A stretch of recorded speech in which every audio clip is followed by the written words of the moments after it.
penúltima clase de evolución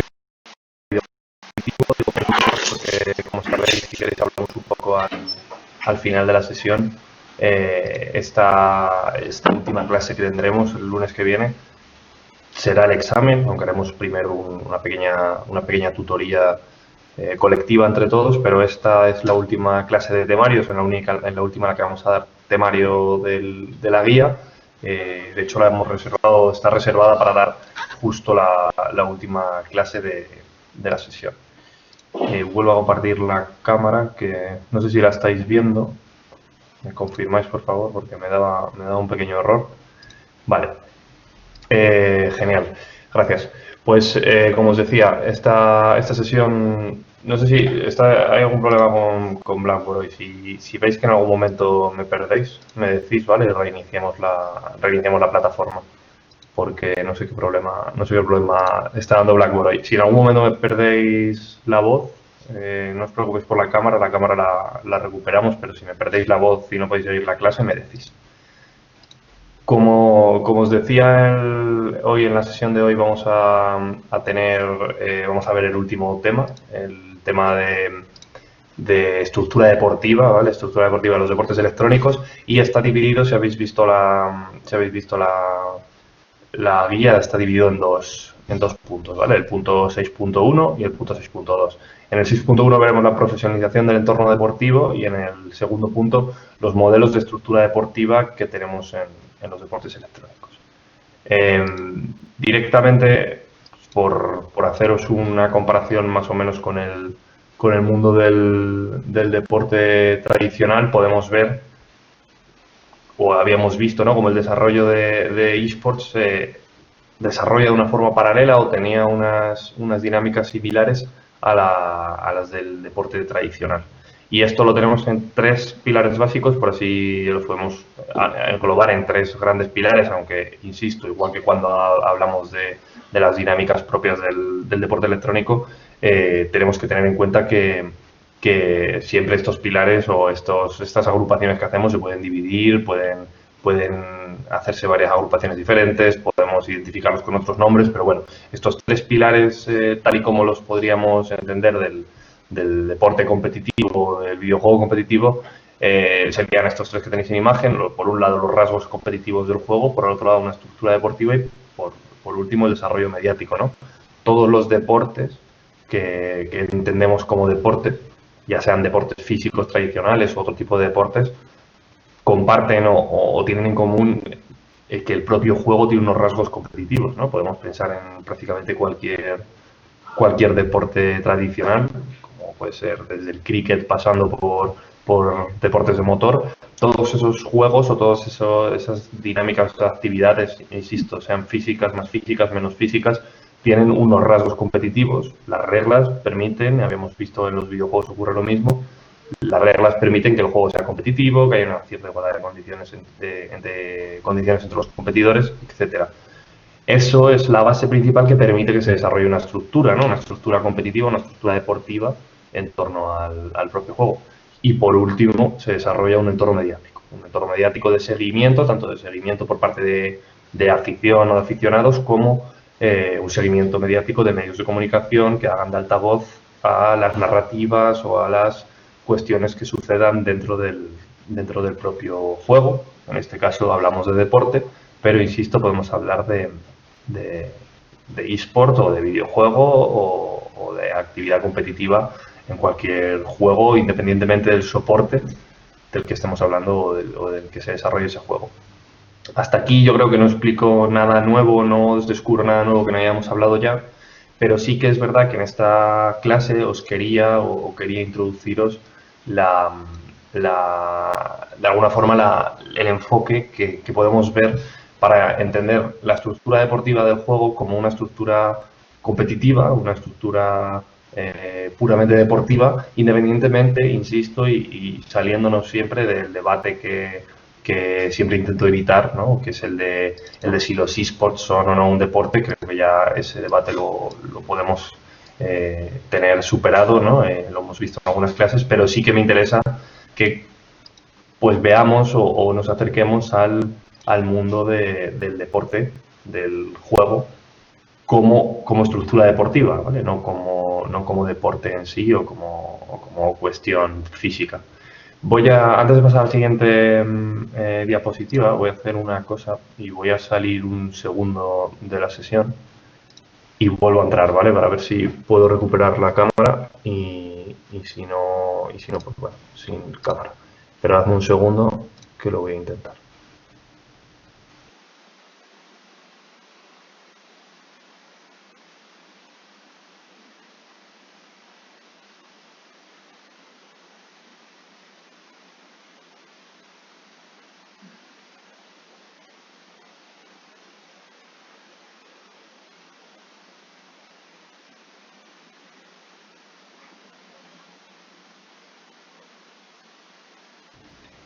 Vale, disculpadme la pausa, creo que era cosa de Blackboard, así que todo debería de ir bien ahora.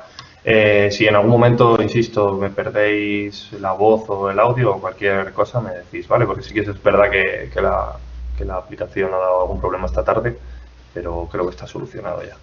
Era la cuestión de la sesión. Retomo, ¿no? Donde estábamos hablando. A mí me interesa sobre todo comparar esta estructura deportiva del eSport o del videojuego competitivo con la estructura deportiva del deporte tradicional.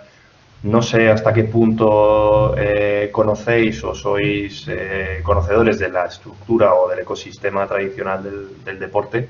En esta imagen que tenéis yo os planteo un ecosistema, no es mío, es un ecosistema de Deloitte, del último informe que hicieron sobre el ecosistema deportivo en España. Y aquí podemos ver algunas cuestiones que están claramente replicadas en el ecosistema de los deportes electrónicos, en el ecosistema de los eSports, que entiendo que habéis visto ya con José Agustín Carrillo varios acercamientos, varios modelos, incluso habréis propuesto ya de alguna forma vuestro ecosistema. Aquí tenemos claramente algunas cuestiones de un ecosistema establecido, un ecosistema totalmente consolidado y sólido como es el del deporte tradicional. Podemos ver muchas similitudes y muchas diferencias. Me gustaría que de alguna forma me señaléis algunas, por texto o por voz, como prefiráis, y algunas de las diferencias. No sé si alguien se anima a un poco a debatir con lo que ya habéis visto en la asignatura, en la segunda asignatura y lo que podemos entender del deporte tradicional. ¿Qué echáis de menos en eSports que tiene el ecosistema deportivo tradicional y que veis que es claramente similar, que no hay ninguna diferencia? Jesús, adelante. Sí, bueno, no es el caso de echar de menos, pero creo que las casas de apuestas, que ahí... ¿Me escucha? Te escucha. Ah, vale. Que allí sale como en pequeñito, no sé si el tamaño tendrá que ver en la repercusión que tiene en el deporte. Creo que la casa de apuestas en el deporte, sobre todo los grandes deportes como puede ser fútbol, baloncesto, sí que tiene una gran repercusión. Y bueno, afortunadamente yo creo que no tiene tanta importancia en los eSports todavía, porque ya, por ejemplo, en Codere es una casa que sí que conozco que se puede apostar, y aunque solo en eventos grandes, aunque supongo que con el futuro, si se consolida, seguro que va a ser un ámbito muy importante para apostar los eSports. Y también lo que se ha hecho en falta son las instituciones públicas, que bueno, sí que hemos visto que con la CASP, creo que se llama CASPA, la de Corea del Sur, KESPA, perdón, sí que tiene ahí importancia, pero por ejemplo en otros países como en España las instituciones públicas no tienen tanta importancia y sí que deberían, sobre todo para educar y para regular ciertas competiciones o ámbitos legales. Vale. Has tocado dos apartados bastante, o sea, muy diferentes, pero en los que tienes razón. Ahora, antes de dar paso a José María, comentamos brevemente. En el caso de las casas de apuestas, como bien has dicho, sí que hay casas de apuestas o sí que hay páginas que ya se han adentrado en el mundo de los eSports. De hecho, prácticamente desde el principio de esta etapa moderna que hablábamos de los eSports, que hablábamos en clase y que también os comentó Ana en la masterclass, ¿no? Esa época iniciática. En el primer momento en el que empieza a haber retransmisiones y empieza a haber un cierto seguimiento en redes sociales, hay casas de apuestas ya que se interesan, ¿no? en el sector de los eSports.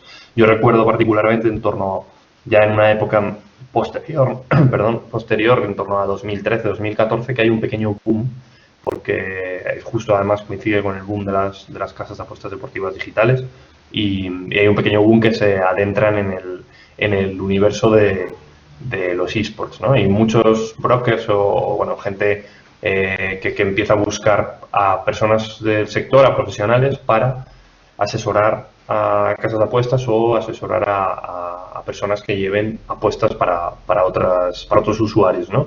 De hecho, en mi caso personal, a mí me han contactado en varias ocasiones para hacer esa labor de asesoramiento a brokers o a personas que llevan varias cuentas para apostar.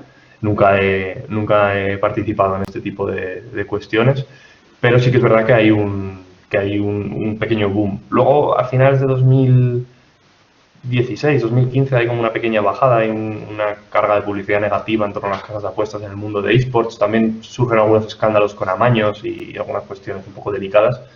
Y parece que en los últimos 2 años, en el último año, se ha recuperado un poco el sector de las casas de apuestas centrado en esports y hay un nuevo boom de apuestas relacionadas con deportes electrónicos.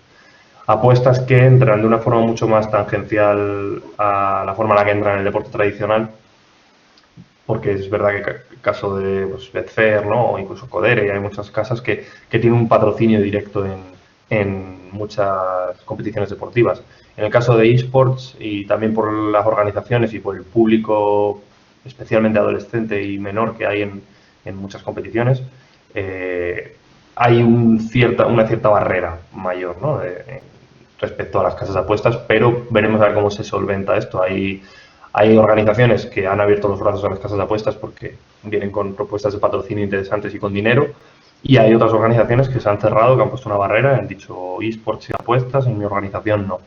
Eso siempre depende de una manera similar al deporte de la organización que es propietaria de la liga, aunque sí que es verdad, y ahí entramos en la parte de regulación, que en el mundo del deporte hay ciertas regulaciones que limitan o aseguran un lugar seguro, ¿no? para el tema de las casas de apuestas, como es el tema del deporte amateur, cosa que no existe en deportes electrónicos.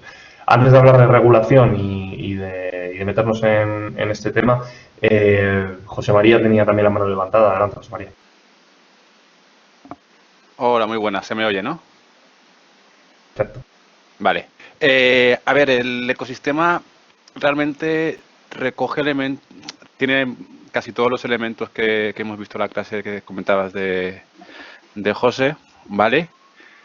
Obviamente en este ecosistema hay algunos elementos que están ya mucho más asentados, como comentabais, pero a mí lo que me llama la atención creo que la gran diferencia o lo que pienso que es muy diferente aquí es que el deportista está en medio y el aficionado, espectador, consumidor está central, ¿vale? Está centralizado, pero no está en medio como los últimos ecosistemas que hemos visto con José, donde el usuario, que no tiene por qué ser un jugador de élite o un deportista, está en medio.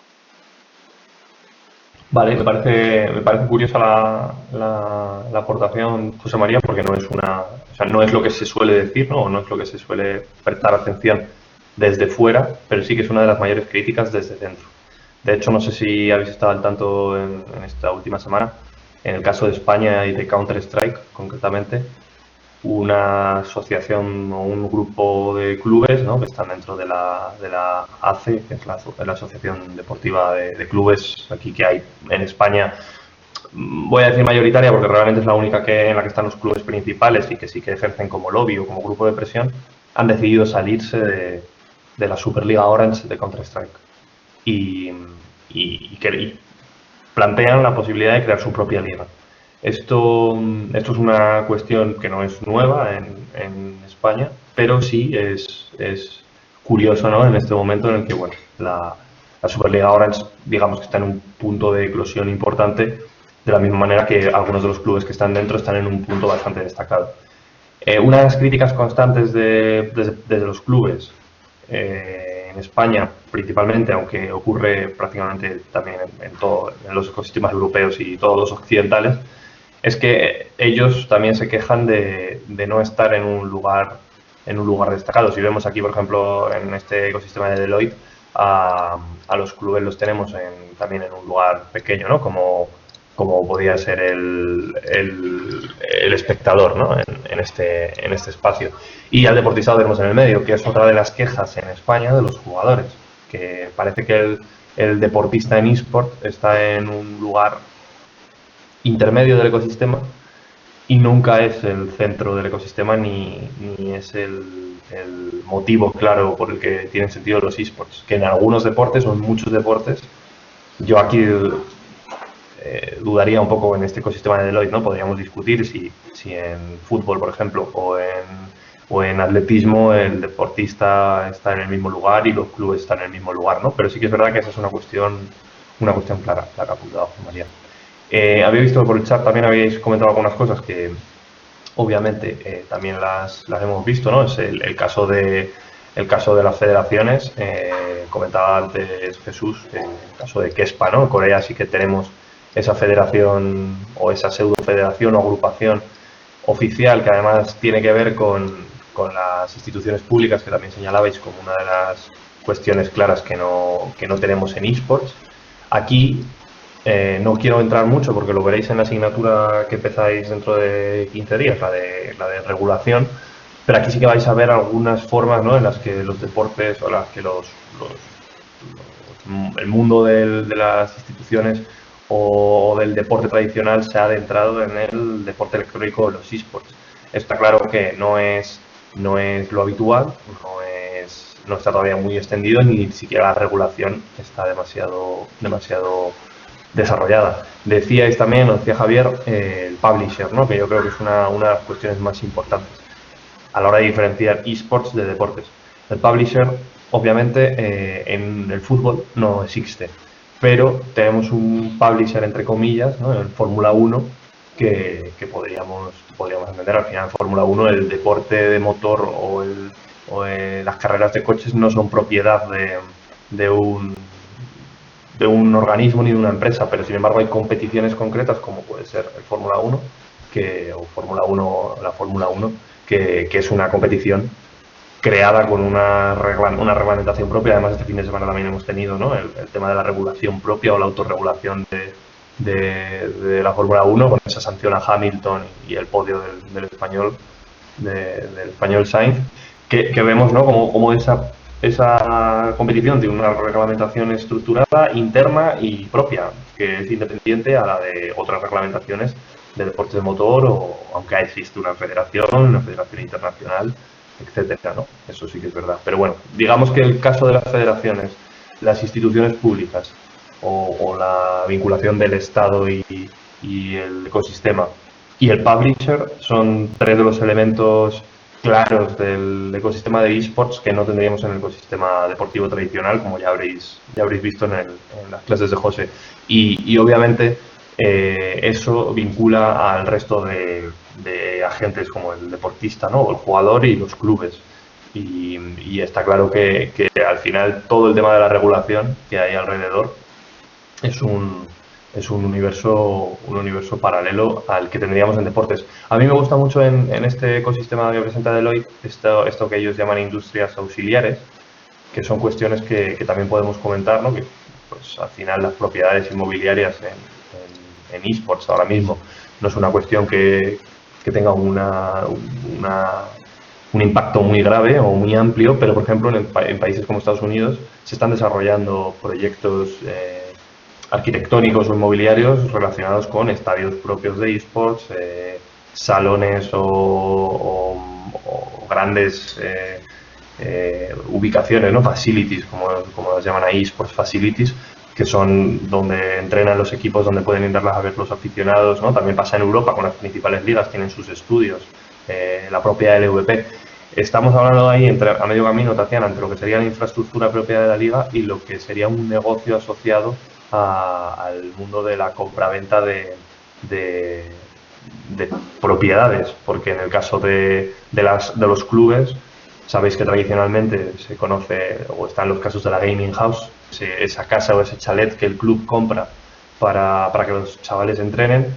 Independientemente, esa casa no tiene que tener ningún tipo de facilidad porque es muy fácil montar una sala de entrenamiento. Ahora, sin embargo, hay una tendencia, ¿no?, que es crear oficinas, ¿no?, y que los jugadores vayan a oficinas a entrenar.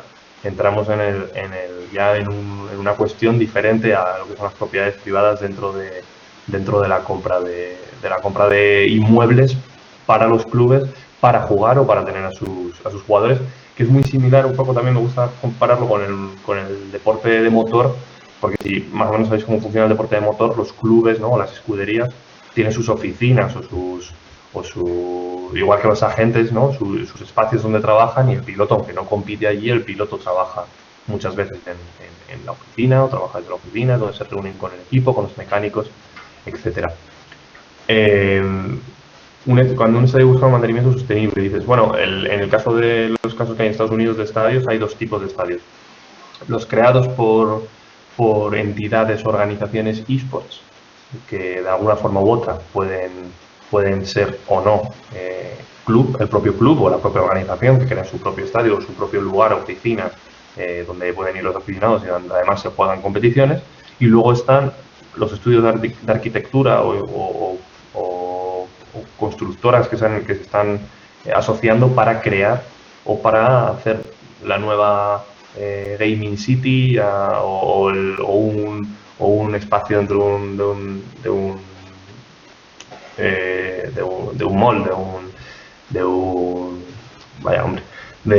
un lugar comercial, ¿no? De un sitio donde podamos tener unas instalaciones solo para gaming, solo para jugar, un centro comercial, donde podamos tener un aspecto solo para eSports, ¿no? Y que los clubes puedan alquilar o que los clubes puedan participar. Eso está claro, eso está en deportes electrónicos, está ahora mismo en un momento creciente, pero que no está desarrollado como puede estar desarrollado en otros ecosistemas. Y luego no hablemos ya de otras cuestiones como pueden ser no banca, seguros o el sector público financiando eSports, que es una cosa hoy en día muy poco presente. Sin embargo, tenemos otras industrias como la del turismo, que está muy clara y lo vemos en ciudades, ya hemos hablado del ejemplo y Ana también lo comentaba en la masterclass, ciudades como Katowice o ciudades como Colonia o ciudades como Seúl, que han montado una industria del turismo en torno a los eSports. Y obviamente, si estamos hablando de este máster, no podemos olvidarnos de otra industria como la educación, que se ha adentrado de lleno en los 2 últimos 3 años en el mundo de los deportes electrónicos. Simplemente os dibujo este ecosistema, no me quiero detener mucho más, porque esto hace un puente bastante interesante entre lo que hemos visto en esta primera asignatura mía y la asignatura de Carrillo y lo que vais a ver en la asignatura de Bernardo Bonet, la asignatura de regulación, la que vais a ver un poco de derecho, ¿no? y de regulación del sector, y la de industria que va a dar Salvador, ¿no? Cómo la industria del videojuego se vincula con el ecosistema de los eSports para crear productos, que al final es un poco lo que decía Javier, al final el publisher es uno de las esferas más grandes dentro del mundo de los eSports. Partiendo de esto, simplemente lo ponía aquí, pero lo habéis visto en clase, el ecosistema de Carrillo, simplemente hemos dicho muchas de las cosas que había. En este caso están involucrados un montón de industrias paralelas, o Carrillo las incluye en diferentes bloques, que es un poco las que hemos comentado, ¿no? Lo tenéis en la guía de la segunda asignatura. Y hemos hablado de las diferencias, ¿no? Además de las similitudes, una de las claras que hemos dicho es el publishing.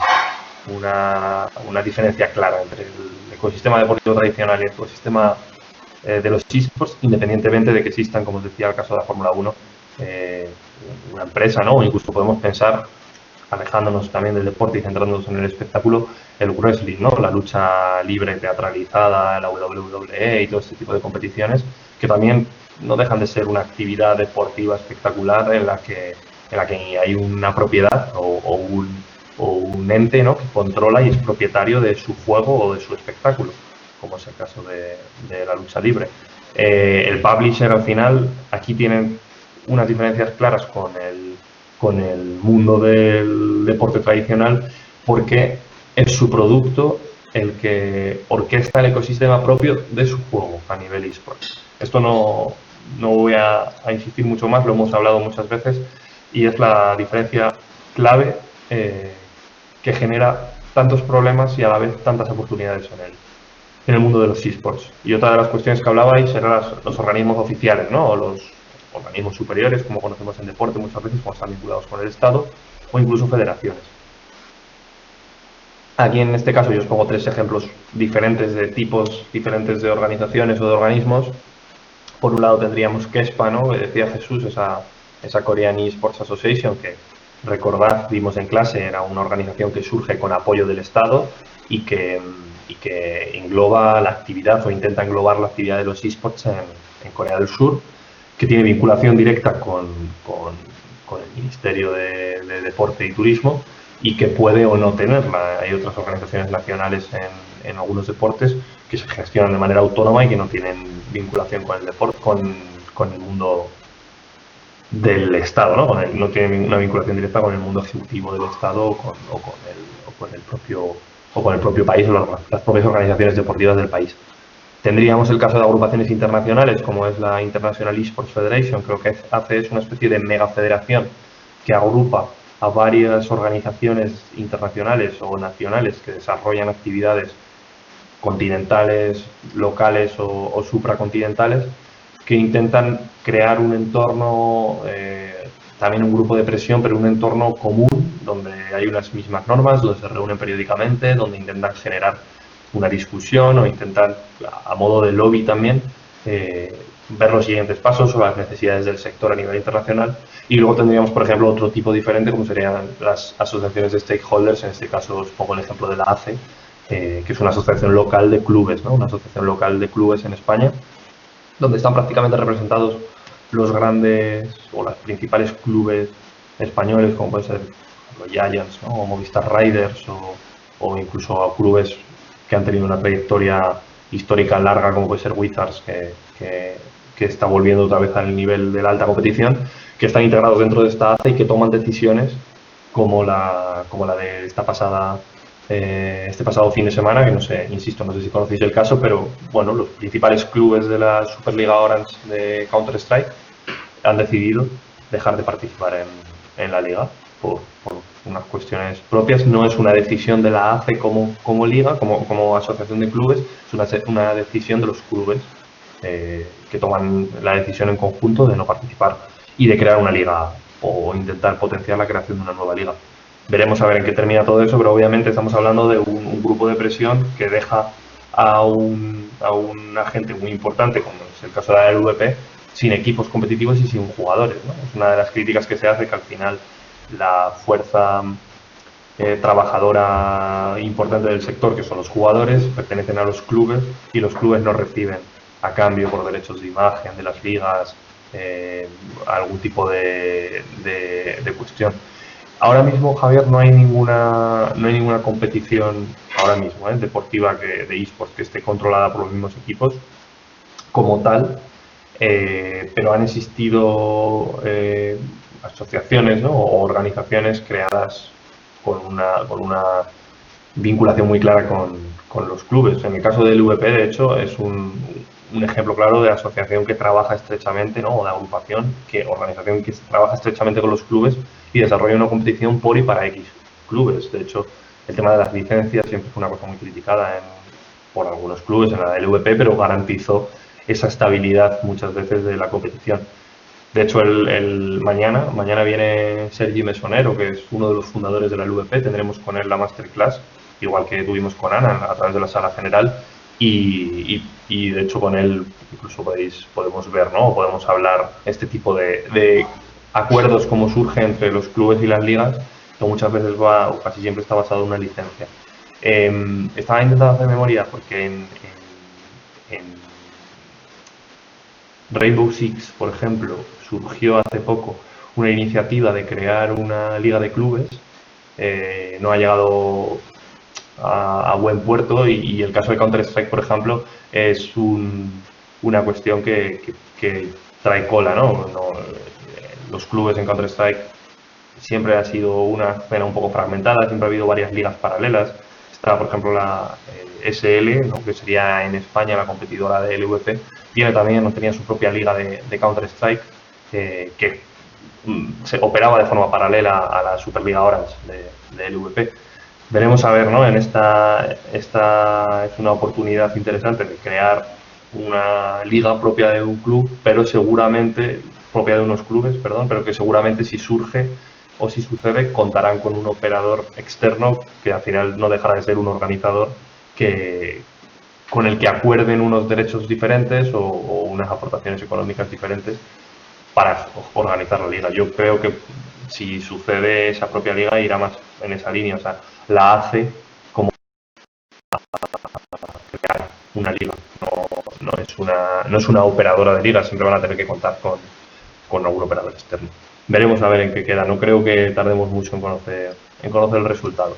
En el caso de la regulación específica, insisto que no voy a entrar mucho porque lo vais a ver en aspectos legales y marco regulativo con Bonet, pero mientras en el deporte tradicional siempre ha habido o hay unas regulaciones prácticamente en todos los países desarrollados que regulan o estructuran el deporte tradicional, en eSports no existe. Aunque hay algunas organizaciones, algunos países que tienen organizaciones o que de alguna forma el Estado ha mirado o ha producido un guiño hacia el sector, no hay una regulación clara, ni una reglamentación internacional, ni ningún país, ni siquiera en Corea, en el que los eSports sean una cuestión organizada de manera básica desde el Estado, ¿vale? Y insisto que en Corea, y esto lo veréis con Bernardo Bonet, es uno de los ejemplos claros que se pone entre vinculación Estado y deportes electrónicos. De hecho, China ahora, hace unas semanas, o hace un par de meses más bien, el gobierno chino dijo, ¿no?, el partido, que iban a intentar fijarse en los deportes electrónicos, integrarlos de alguna forma en la estructura del Estado para utilizar los deportes electrónicos como herramienta educativa o herramienta de control, entre comillas, de los jóvenes, ¿no? Los jóvenes les gustan los videojuegos, en este país tenemos un problema con menores no controlados y el uso de los videojuegos. Vamos a intentar que a través de los deportes electrónicos que el uso de los videojuegos se haga de una forma orgánica y tenga un objetivo o una estructura deportiva y con una lógica deportiva como la que tienen los deportes. Ya, bueno, sabéis o conoceréis que en China el deporte es una parte importante de las enseñanzas del Estado y está integrado dentro del gobierno de una forma clara. Como os decía, en España, y esto lo veis con Bonet, la regulación vigente en materia de contratos mercantiles, la regulación vigente que se podría utilizar en cualquier actividad profesional, regula. No es necesaria una mayor regulación dentro del mundo de los eSports para organizar el mundo de los eSports. Veremos y en el futuro, en los próximos años, veremos si se desarrolla una regulación deportiva, pero el problema o el beneficio para muchos, claro, es que el que exista un publisher y que el juego sea un producto es básicamente la piedra filosofal, ¿no?, la quinta esencia de los eSports. Es muy difícil regular algo cuando el producto tiene propiedad intelectual, cuando el juego tiene propiedad intelectual. Lo que dices un poco, Michael, ¿no?, que quien regula los eSports son los propios padres de los eSports, es lo que se propone desde el sector o lo que los principales organizadores tanto los publishers, ¿no?, como los organizadores de ligas, incluso los clubs, lo que piden es esa autorregulación. No quieren que llegue un país y se meta mano en la regulación de los eSports. Ellos quieren ser que los que lo organicen como industria privada, que desde el mundo desde el Estado o en los países se hagan propuestas y se apoye la actividad, pero que la actividad se mantenga como un desarrollo privado de la actividad y no un desarrollo público. Desde el sector no se quiere que haya un desarrollo público, obviamente, porque el objetivo último de los deportes electrónicos, por mucho que estemos hablando de competición, de gente que se une para jugar, para disfrutar, para socializarse, estamos hablando de un negocio y los eSports tienen más parte de negocio y espectáculo que de deporte y educación, si nos ponemos estrictos en la definición del sector y de la industria. De hecho, justo esto es lo que nos llevaría, ¿no?, a hablar de la profesionalización del entorno deportivo en los deportes electrónicos, porque esa profesionalización del entorno deportivo es clara y se produce de una forma muy clara, pero siempre se produce en un entorno privado. ¿Qué quiero decir con esto? Si comparamos, por ejemplo, la escena deportiva del deporte tradicional con la escena deportiva del deporte electrónico, podemos encontrar un símil muy claro. Esto que os pongo en imagen es simplemente un símil que yo he hecho entre dos estructuras. Más o menos en deporte está consolidado en casi todos los países, sino en el caso de países de Latinoamérica a lo mejor puede ser un poco diferente al que yo conozco en España, la estructura deportiva, pero básicamente el deporte se estructura en 4 pasos, ¿no? En una pirámide que va desde el deporte no federado, que sería pues todo el deporte amateur, pero en el sentido de aficionado que no pasa dentro de la federación, que no tiene unas estructuras competitivas regladas, que bueno, todo el deporte que se produce fuera del deporte federado. Luego tendríamos el deporte base, que serían las categorías inferiores o el deporte centrado desde un aspecto más educativo y menos competitivo para introducir sobre todo a jugadores, ¿no? de baja edad en el deporte dentro de una estructura ya arreglada, que sería el deporte federado y que entraríamos en la división de categorías, alevines, ¿no? benjamines, alevines, cadete, junior, etcétera, etcétera. Y luego tendríamos otro escalón que sería el deporte amateur, que en el deporte amateur entran muchas competiciones diferentes, de muchos deportes diferentes, que están en una estructura profesionalizada, pero no dejan de ser, o se les conoce como jugadores aficionados, porque realmente son jugadores que no viven solo del deporte, sino que el deporte puede ser un complemento o están en equipos que no tienen necesariamente, no persiguen un fin de rentabilidad o no son clubes o estructuras organizadas para rentabilidad o para ganar dinero como empresas, ¿no? Y generalmente está muy cerca el deporte amateur de este deporte dentro de la organización del Estado. Y luego tendríamos por último el deporte de alto nivel, que hay deportes en los que se produce una clara intervención del Estado o una vinculación más cercana a las estructuras deportivas organizadas estatalmente, como podemos pensar en atletismo, por ejemplo, es un caso más claro de atletas más vinculados a un deporte más institucionalizado, y sin embargo luego tenemos fútbol, por ejemplo, que independientemente de que el fútbol pertenece a una liga de fútbol profesional y que hay unas estructuras básicas, unas federaciones deportivas, unas selecciones nacionales, etcétera, etcétera, sí que se gestiona de una forma un poco más cercana a lo privado, ¿no? Y un poco más cercana a la empresa, independientemente, insisto, de que la vinculación de los estados y de las estructuras públicas esté incardinada directamente con el mundo del deporte. En ese sentido, podemos ver cómo en deportes electrónicos, digo porque lo estábamos comparando con eSports, que no habíamos dicho los nombres, ¿no? Yo, por ejemplo, los nombres, lo que hablamos como deporte no federado es todo el competitivo que se produce en videojuegos, todo lo que hemos hablado en estas clases de competiciones de videojuegos que no tienen nada que ver con los eSports. Lo que sería deporte base en el deporte tradicional podríamos entenderlo con la escena amateur del deporte electrónico, de los eSports. Realmente el objetivo de la escena amateur en eSports, que no deja de ser el deporte base, es producir talento para los equipos superiores o para las ligas superiores, las competiciones superiores.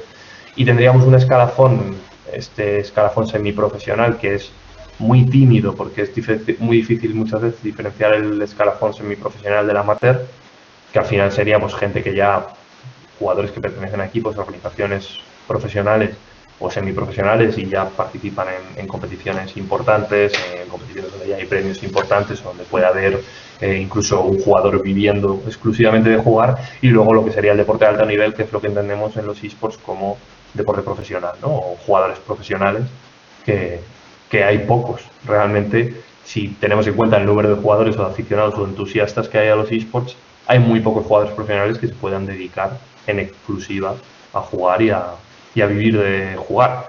Si recordáis la sesión con Ana la pasada semana, ella, que es una de las pioneras de los eSports en España, nunca ha llegado a ser, aunque ha jugado a muy alto nivel, una jugadora en la que haya podido vivir mucho tiempo de jugar y de competir. Ella os contaba su trayectoria personal, ¿no? Al final ella estaba trabajando en Nintendo Europa y ahora trabaja en SL, pero realmente su vida profesional como jugadora fue muy corta. Obviamente las estructuras de lo que ella era una jugadora profesional, las estructuras profesionales han cambiado, y en la época en la que Ana jugaba se le podía considerar como una jugadora profesional de alto nivel porque estaba jugando al máximo nivel de Counter-Strike en su momento. Hoy esas estructuras han cambiado y han evolucionado, las vamos a ver. Una de las diferencias, y ya os lo avanzaba, claras en el deporte electrónico, que también está presente de alguna manera en el deporte tradicional, es este ladder, ¿no? El ladder lo podemos entender como un sistema de clasificación que dentro de los videojuegos por diseño está integrado, lo habíamos hablado, que Battle.net y StarCraft inician esta etapa, es lo que conocemos como partidas clasificatorias, ¿no? O Ranked Games. Este sistema es una adicción que no está en el mundo del deporte tradicional porque precisamente este ladder lo permite el que estamos hablando de videojuegos. Al final es un sistema ideal para que tú sepas qué nivel tienes respecto al resto de jugadores de tu región y para que los jugadores puedan demostrar su nivel a los clubes o los clubes puedan pedirle su nivel a los jugadores. No obstante, un club, los que estáis más cerca del sector de los deportes electrónicos, sabéis que no solo se fijan en el nivel del jugador, sino que al final lo que hacen son tryouts, ¿no? o pruebas o entrenamientos para ver si el jugador de verdad encaja en la estructura del club y puede jugar. Este ladder, este sistema clasificatorio, se estructura normalmente en regiones de juego. O sea, un juego como League of Legends tiene la región europea del este, la región norteamericana, la región Latinoamérica, que en League of Legends está dividida en dos regiones, si no me equivoco ahora. Esto al final lo que hace es parcelar por servidores, ¿no? Y por los jugadores o las cuentas dentro de una misma región, normalmente para solventar problemas de matchmaking, de ping, etcétera. No siempre necesariamente, porque siempre podemos jugar o tener nuestra cuenta en otra región y jugar con jugadores que no son de nuestra región. Y cada una de esas regiones tiene una clasificación o una división, o sea, un ladder, ¿no? O una escalera dividida en divisiones, ¿no? Esos peldaños que forman la escalera o este ladder son grandes bloques de divisiones. Ahora os pondré varios ejemplos, aunque los que conocéis eSports sabéis bien cómo se organiza esto. Y luego todo esto estaría fuera, y esto es muy claro que lo tengáis en cuenta, estaría fuera de la estructura competitiva del juego como tal, como eSport. Porque por mucho que tú tengas un nivel muy bueno en un videojuego, en la estructura interna, en el ranking system interno, en tu MMR o como queráis llamarlo, esto es muy diferente a lo que tú seas como jugador de eSports en la escena de los eSports. Tú puedes ser buenísimo jugando a League of Legends y no participar en competiciones profesionales. Y viceversa, puedes estar en competiciones profesionales rindiendo al mejor nivel y no tener clasificación o insignia en el juego en el que estás jugando. Pero sí que es verdad que es un lugar ideal, sobre todo para los jugadores, para trepar y llegar al mundo del competitivo profesional, y un estanque, como os digo ahí, ¿no? o un banco de cultivo para que lleguen los ojeadores y pesquen en ese caladero de jugadores amateur que quieren ser profesionales y ya sepan, porque tienen sus estadísticas, tienen sus jugadas, tienen su ranking, su forma de ver cómo juegan, los roles en los que juegan mejor, y al final esto es como jugar al Football Manager como ojeador, porque tienes todos los parámetros del jugador que estás fichando o que quieres incluir en tu equipo. Dicho esto, os voy a poner varios ejemplos y los vemos rápidamente.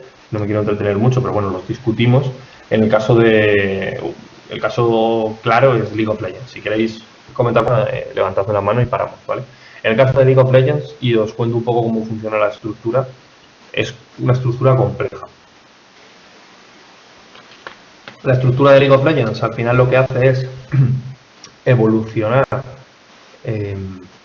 una estructura que ha estado presente en el mundo de los eSports desde Battle.net, ¿no? Básicamente desde el inicio de StarCraft y que luego se ha ido replicando al resto de juegos, en el que se dividen las diferentes formas de jugar al juego. En este caso, en el caso de League of Legends, y tenemos ahí en la izquierda, ¿no? Tendríamos clasificatorias solo o dúo, es decir, participamos en competiciones jugando en solitario, lo que se conoce como solo Q, ¿no? o clasificatoria en solitario, o dúo, es decir, podemos jugar dos personas como máximo. Ese matchmaking, hablábamos el otro día del matchmaking, solo podemos hacerlo como máximo con dos personas. Luego, ¿qué hay? Tenemos las clasificatorias flexibles de 5 contra 5, es decir, que podemos hacer equipos de ya más de dos personas y participar en la clasificatoria, en ese matchmaking que va a tener o nos va a generar una clasificación diferente a la de solo Q. Tenemos el 3 contra 3, que es otro modo de juego dentro de League of Legends, que también que permite enfrentar a tres jugadores contra tres jugadores en un mapa diferente, que también tiene su modo clasificatorio, aunque ya os avanzo que va a desaparecer. Tenemos lo que habíamos hablado en la clase de géneros, TFT o Teamfight Tactics, este nuevo modo de juego de League of Legends, este Auto Battler, esta evolución del Auto Chess, que también tiene su propia clasificación. Y al final un mismo jugador puede participar en 4 competiciones diferentes y tener su nivel en 4 competiciones diferentes. El otro día, cuando estaba preparando la clase, saqué un pantallazo de final de temporada, porque ya no queda, creo que termina mañana, si no me equivoco, la temporada de League of Legends, de los jugadores, ¿no? De los mejores jugadores o de los jugadores de aspirante que hay o Challenger que hay en League of Legends en este momento. No sé si alguno de los que controláis o conocéis un poco la escena de League of Legends me podéis decir si veis a algún jugador profesional en esta clasificación. No sé si alguno conocéis, ¿vale? Dice Juan que a Wipo, ¿no? Wipo, jugador de Fnatic. Si veis, es el segundo mejor jugador. Esta pantalla, por supuesto, está sacada en Europa EU West, ¿vale? Que está presente Wipo, que juega aquí. Diablo también es un jugador conocido. Yo quiero entender también que esta cuenta es una Smurf suya.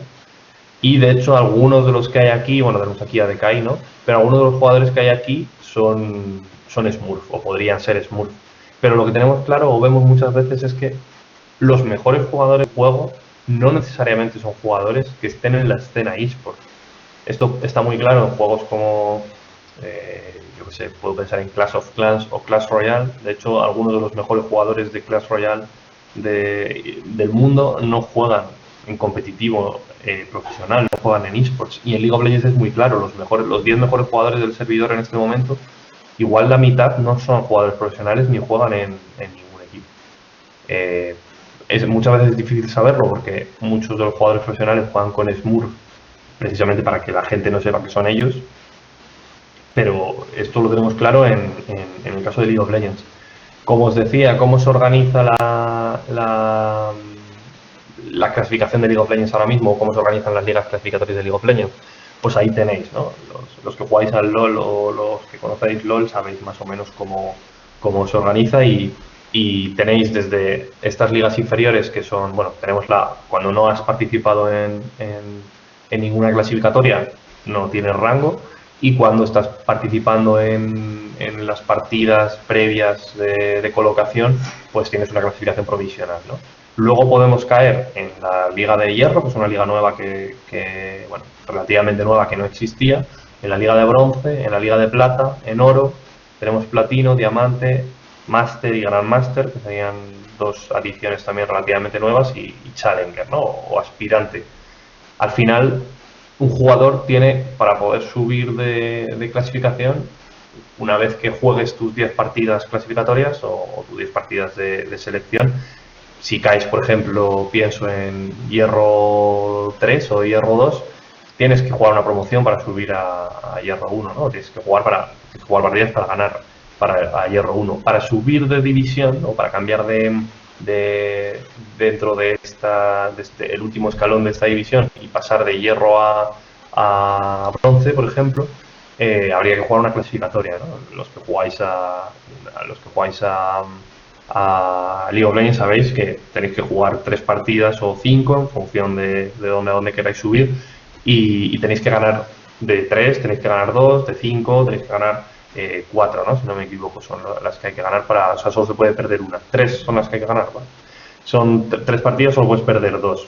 Hay sistemas que garantizan que si has jugado varias veces la promoción, ¿no? La conocida como promo, por ejemplo, si en una promo de 3 victorias ganas una y pierdes 2, pierdes la promo. En la siguiente promo esto pasa en todos los juegos y es diferente en todos los juegos y se va cambiando, ¿vale? Pero, por ejemplo, en la siguiente promo, en esa misma división, te garantizan una victoria y te acumulan una victoria, entonces ya solo tendrías que ganar otra más para poder subir, ¿no? Tienes como un bonus por haber ya jugado una promoción y haberla perdido. Obviamente, sí, dice Jesús que está más claro que el ranking de CSGO, ahora os lo pondré también. La verdad es que el ranking de League of Legends es muy claro, o sea, el sistema de puntos funciona por un sistema de puntos, las victorias dan puntos, las derrotas te restan puntos y en todo momento puedes saber los puntos que tiene, cómo subes y cómo bajas. Hay otros juegos, y League of Legends también funcionaba así en un origen, que funcionan por MMR, ¿no? O en otros términos, lo que se conocía como Elo en League of Legends, que al final el MMR es un algoritmo que se te asigna en función de tus victorias y tus derrotas, que te lleva a una clasificación o a otra. En el caso de Counter-Strike, que lo tengo aquí, no puede ver, el jugador no sabe en todo momento en qué, o sea, saben qué división está, pero no sabe cuánto le queda para subir o cuánto le queda para bajar, es un sistema menos transparente.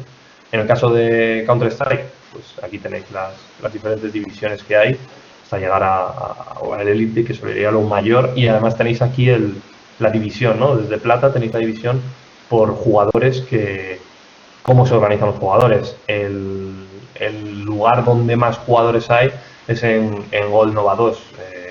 Gold Nova 2 se llama, ¿verdad? Sí. En esta división intermedia, realmente es la división intermedia, es donde más grueso de jugadores hay. Hay pocos en plata, porque al final cuando tú empiezas a jugar competitivo, independientemente de que caigas en clasificaciones bajas de plata, es fácil subir hasta plata 4, plata 5, pero al final este paso es el más fácil de conseguir por los jugadores que juegan habitualmente a League of Legends, y a partir de aquí es donde la cuesta de dificultad se incrementa, porque hay que ser muy constante, tener muchas victorias, generalmente jugar en equipo para poder tener mayores sinergias y poder comunicarte mejor con los jugadores, hasta llegar a Global Elite, ¿no? Que sería lo mayor. Hay muchos jugadores de Counter-Strike, igual que pasa en League of Legends, que no son Global Elite y juegan competitivo, y a lo mejor tienen sus cuentas en Gold Nova 3 o en AK Dorada o a saber, ¿no?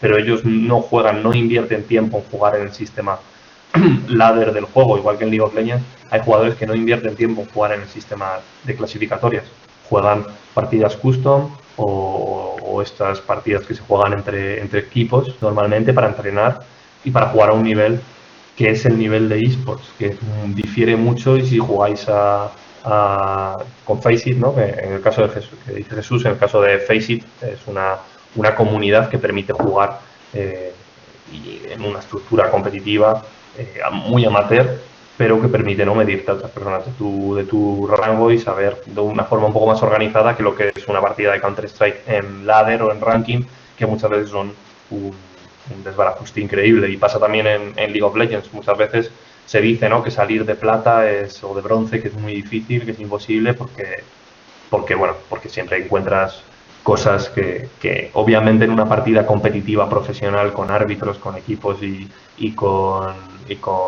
competición, no sucedería, ¿no? El elogio que dice Frances.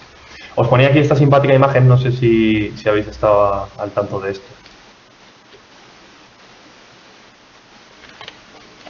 Dice Juan que, claro, es el caso de esta política norteamericana, la congresista norteamericana Alexandra Ocasio, me parece que es el nombre de Alexandra, que, bueno, posteó en Instagram, ¿no?, que ahora que terminaba la ronda, había la temporada clasificatoria de League of Legends, que había subido a plata 4. Si os acordáis, hace unos días os ponía el ejemplo de otros políticos que habían hablado de esports. En el caso de España, previo a las elecciones, el Rejón, ¿no?, había hablado de Vista Alegre, había propuesto con su partido Más País, crear un estadio, se comprometían a crear un estadio para la competición de esports en Madrid. Bueno, hubo muchas críticas a esa forma de adentrarse en los esports, y sin embargo Ocasio ha tenido muchas críticas positivas con esto, porque al final, si eres plata 4 en League of Legends, dentro de que no eres un gran jugador de League of Legends, pero sí sabes al menos de qué va el juego, y has tenido que echar unas cuantas horas, o has invertido unas cuantas horas en el juego para estar en plata 4. ¿Cuántos políticos juegan a un nivel competitivo a videojuegos? Muy pocos. De hecho, después de Ocasio salió otro tuit, ¿no?, que hay otro político, otro congresista o senador norteamericano que es platino, ¿no? Pero hasta donde yo sé, hasta donde he podido investigar, los dos únicos casos.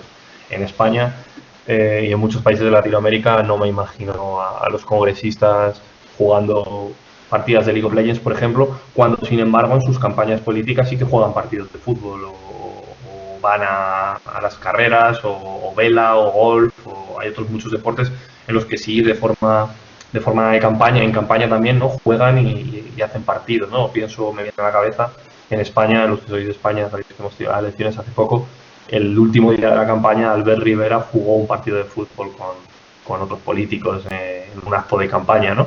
Bueno, en el momento, ya hemos hablado de esto, no nos vamos a adentrar, pero en el momento en el que los políticos, sí, Jesús, ¿no? Que Pablo Iglesias hablaba de esto, en el momento que los políticos se adentren en el mundo de los esports y entiendan el mundo del videojuego, ya no de los esports, sino del videojuego y lo vean como un aspecto competitivo, obviamente esta story de Instagram de Alessandra Ocasio hace mucho más por normalizar los deportes electrónicos que 40.000 campañas internas del publisher o del sector, ¿no?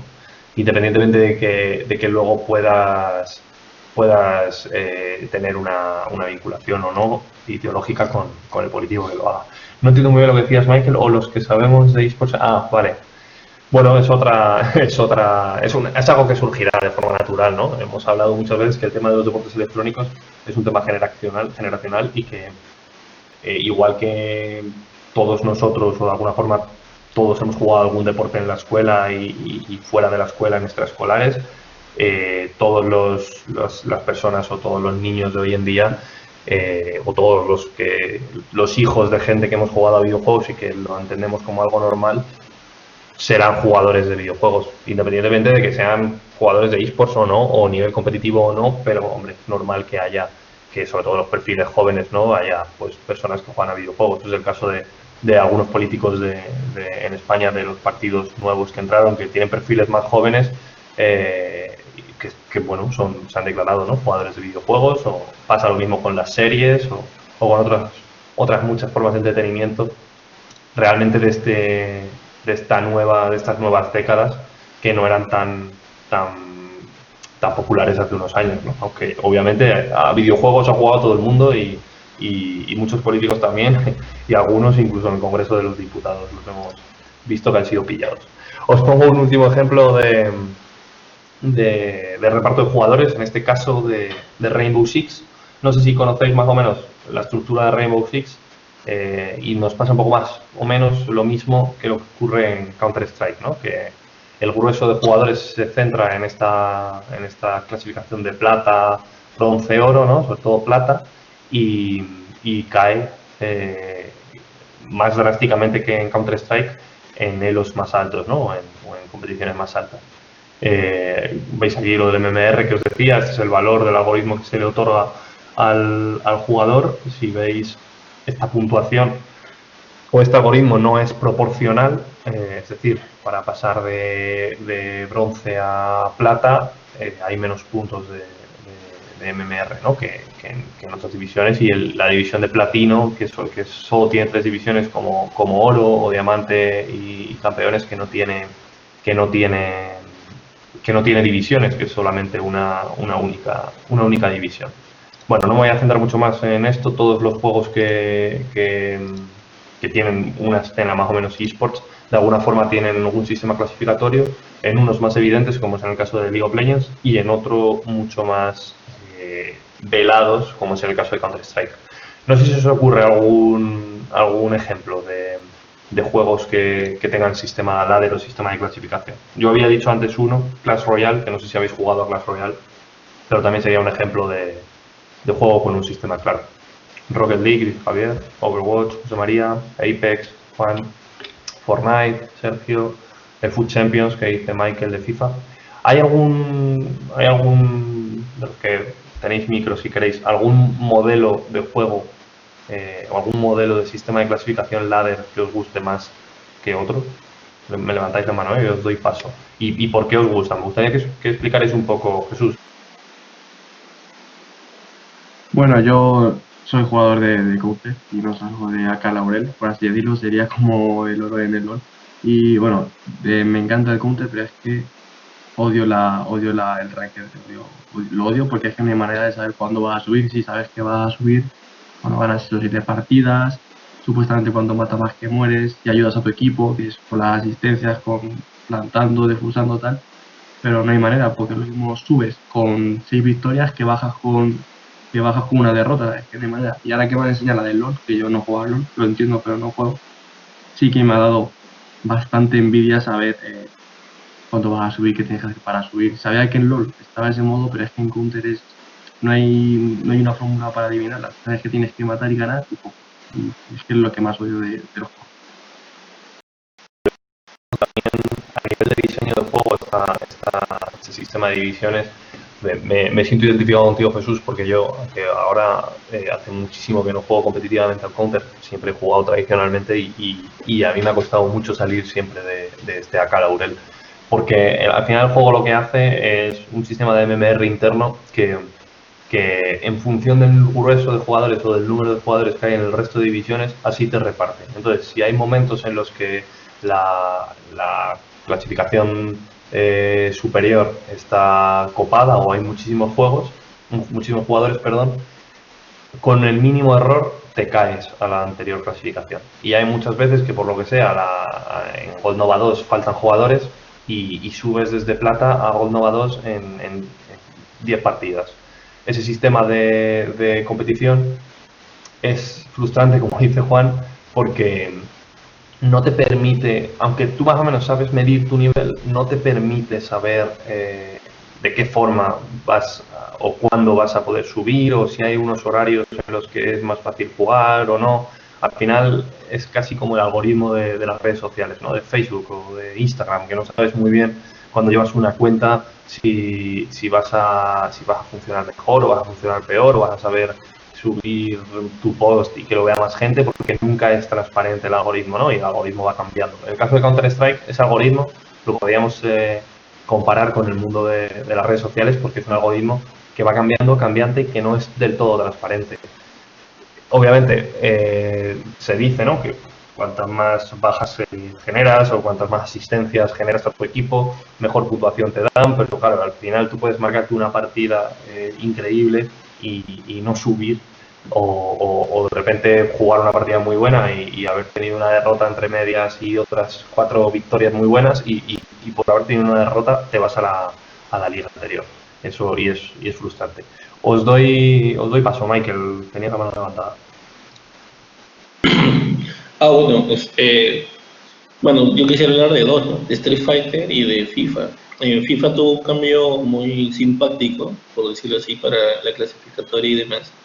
Porque antes era como tener que participar en un torneo y tener que ganar 4 partidos seguidos, cosa que en la vida yo lograba. Pasaban meses y meses y meses y yo no podía lograr. Luego, a partir de FIFA 18, lo cambiaron a divisiones y por un número de puntajes que uno iba ganando a medida que iba ganando partidos o iba perdiendo, inclusive perdiendo sumaba puntaje, podías llegar a clasificarte para jugar el FUT Champions. El tema de los servidores y demás lo dejo de lado porque creo que no es el punto ahorita, pero ese cambio que hicieron de clasificación fue muy bueno para gente como yo, que no era en ese momento muy experto en el tema. Podría, después de mucho esfuerzo, obviamente tenías que echarle muchas más horas, no tenías que pasar a ver 20 minutos por partido, 80 minutos, ya un poquito más, hora y media, casi 2 horas para clasificarte. En verdad, en este formato tienes que echarte más tiempo para clasificarte, pero te da la oportunidad de poder concursar contra todos los demás.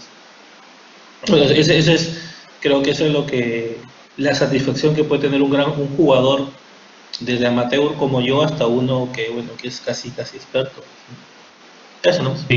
Sí que es verdad que, por ejemplo, Michael, el sistema ese, ¿no?, de ganar X partidos, de alguna forma, sobre todo a nivel competitivo más alto, les sigue obligando, ¿no?, a los jugadores. De hecho, este fin de semana, al final de la semana, ¿no?, los que no conocéis FIFA, ¿no?, hay que jugar una serie de partidos y hablaba Tojor, un jugador español de Call of Duty que se ha pasado a FIFA, que le había costado inmensamente llegar a las 30 victorias, no lo conseguía y por fin lo había conseguido, ¿no?, marcar el 30-0, ¿no?, hacer las 30 victorias.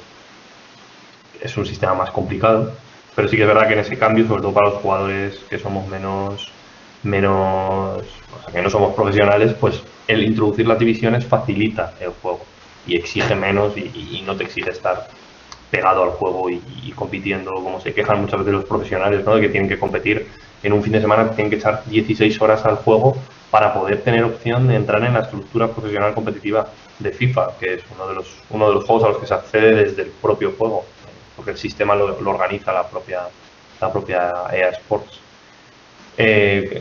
Javier, creo que tenías la mano adelante. Sí, bueno, yo iba a hablar de Rocket League, que he jugado bastante. Lo que creo que está bien es que, bueno, como pasa en los otros juegos, para poder entrar en el ranking, digamos, y que te asignen tu posición, primero tienes que jugar 10 partidos y pasa cada vez que empieza una nueva temporada o que llevas tiempo inactivo. Bueno, de que empieza una nueva temporada no estoy seguro, pero cuando pasas varios días sin jugar, o bueno, días quizás son semanas, incluso algún mes, se te reinicia y entonces tienes que volver a jugar esos 10 partidos para entrar en clasificatoria.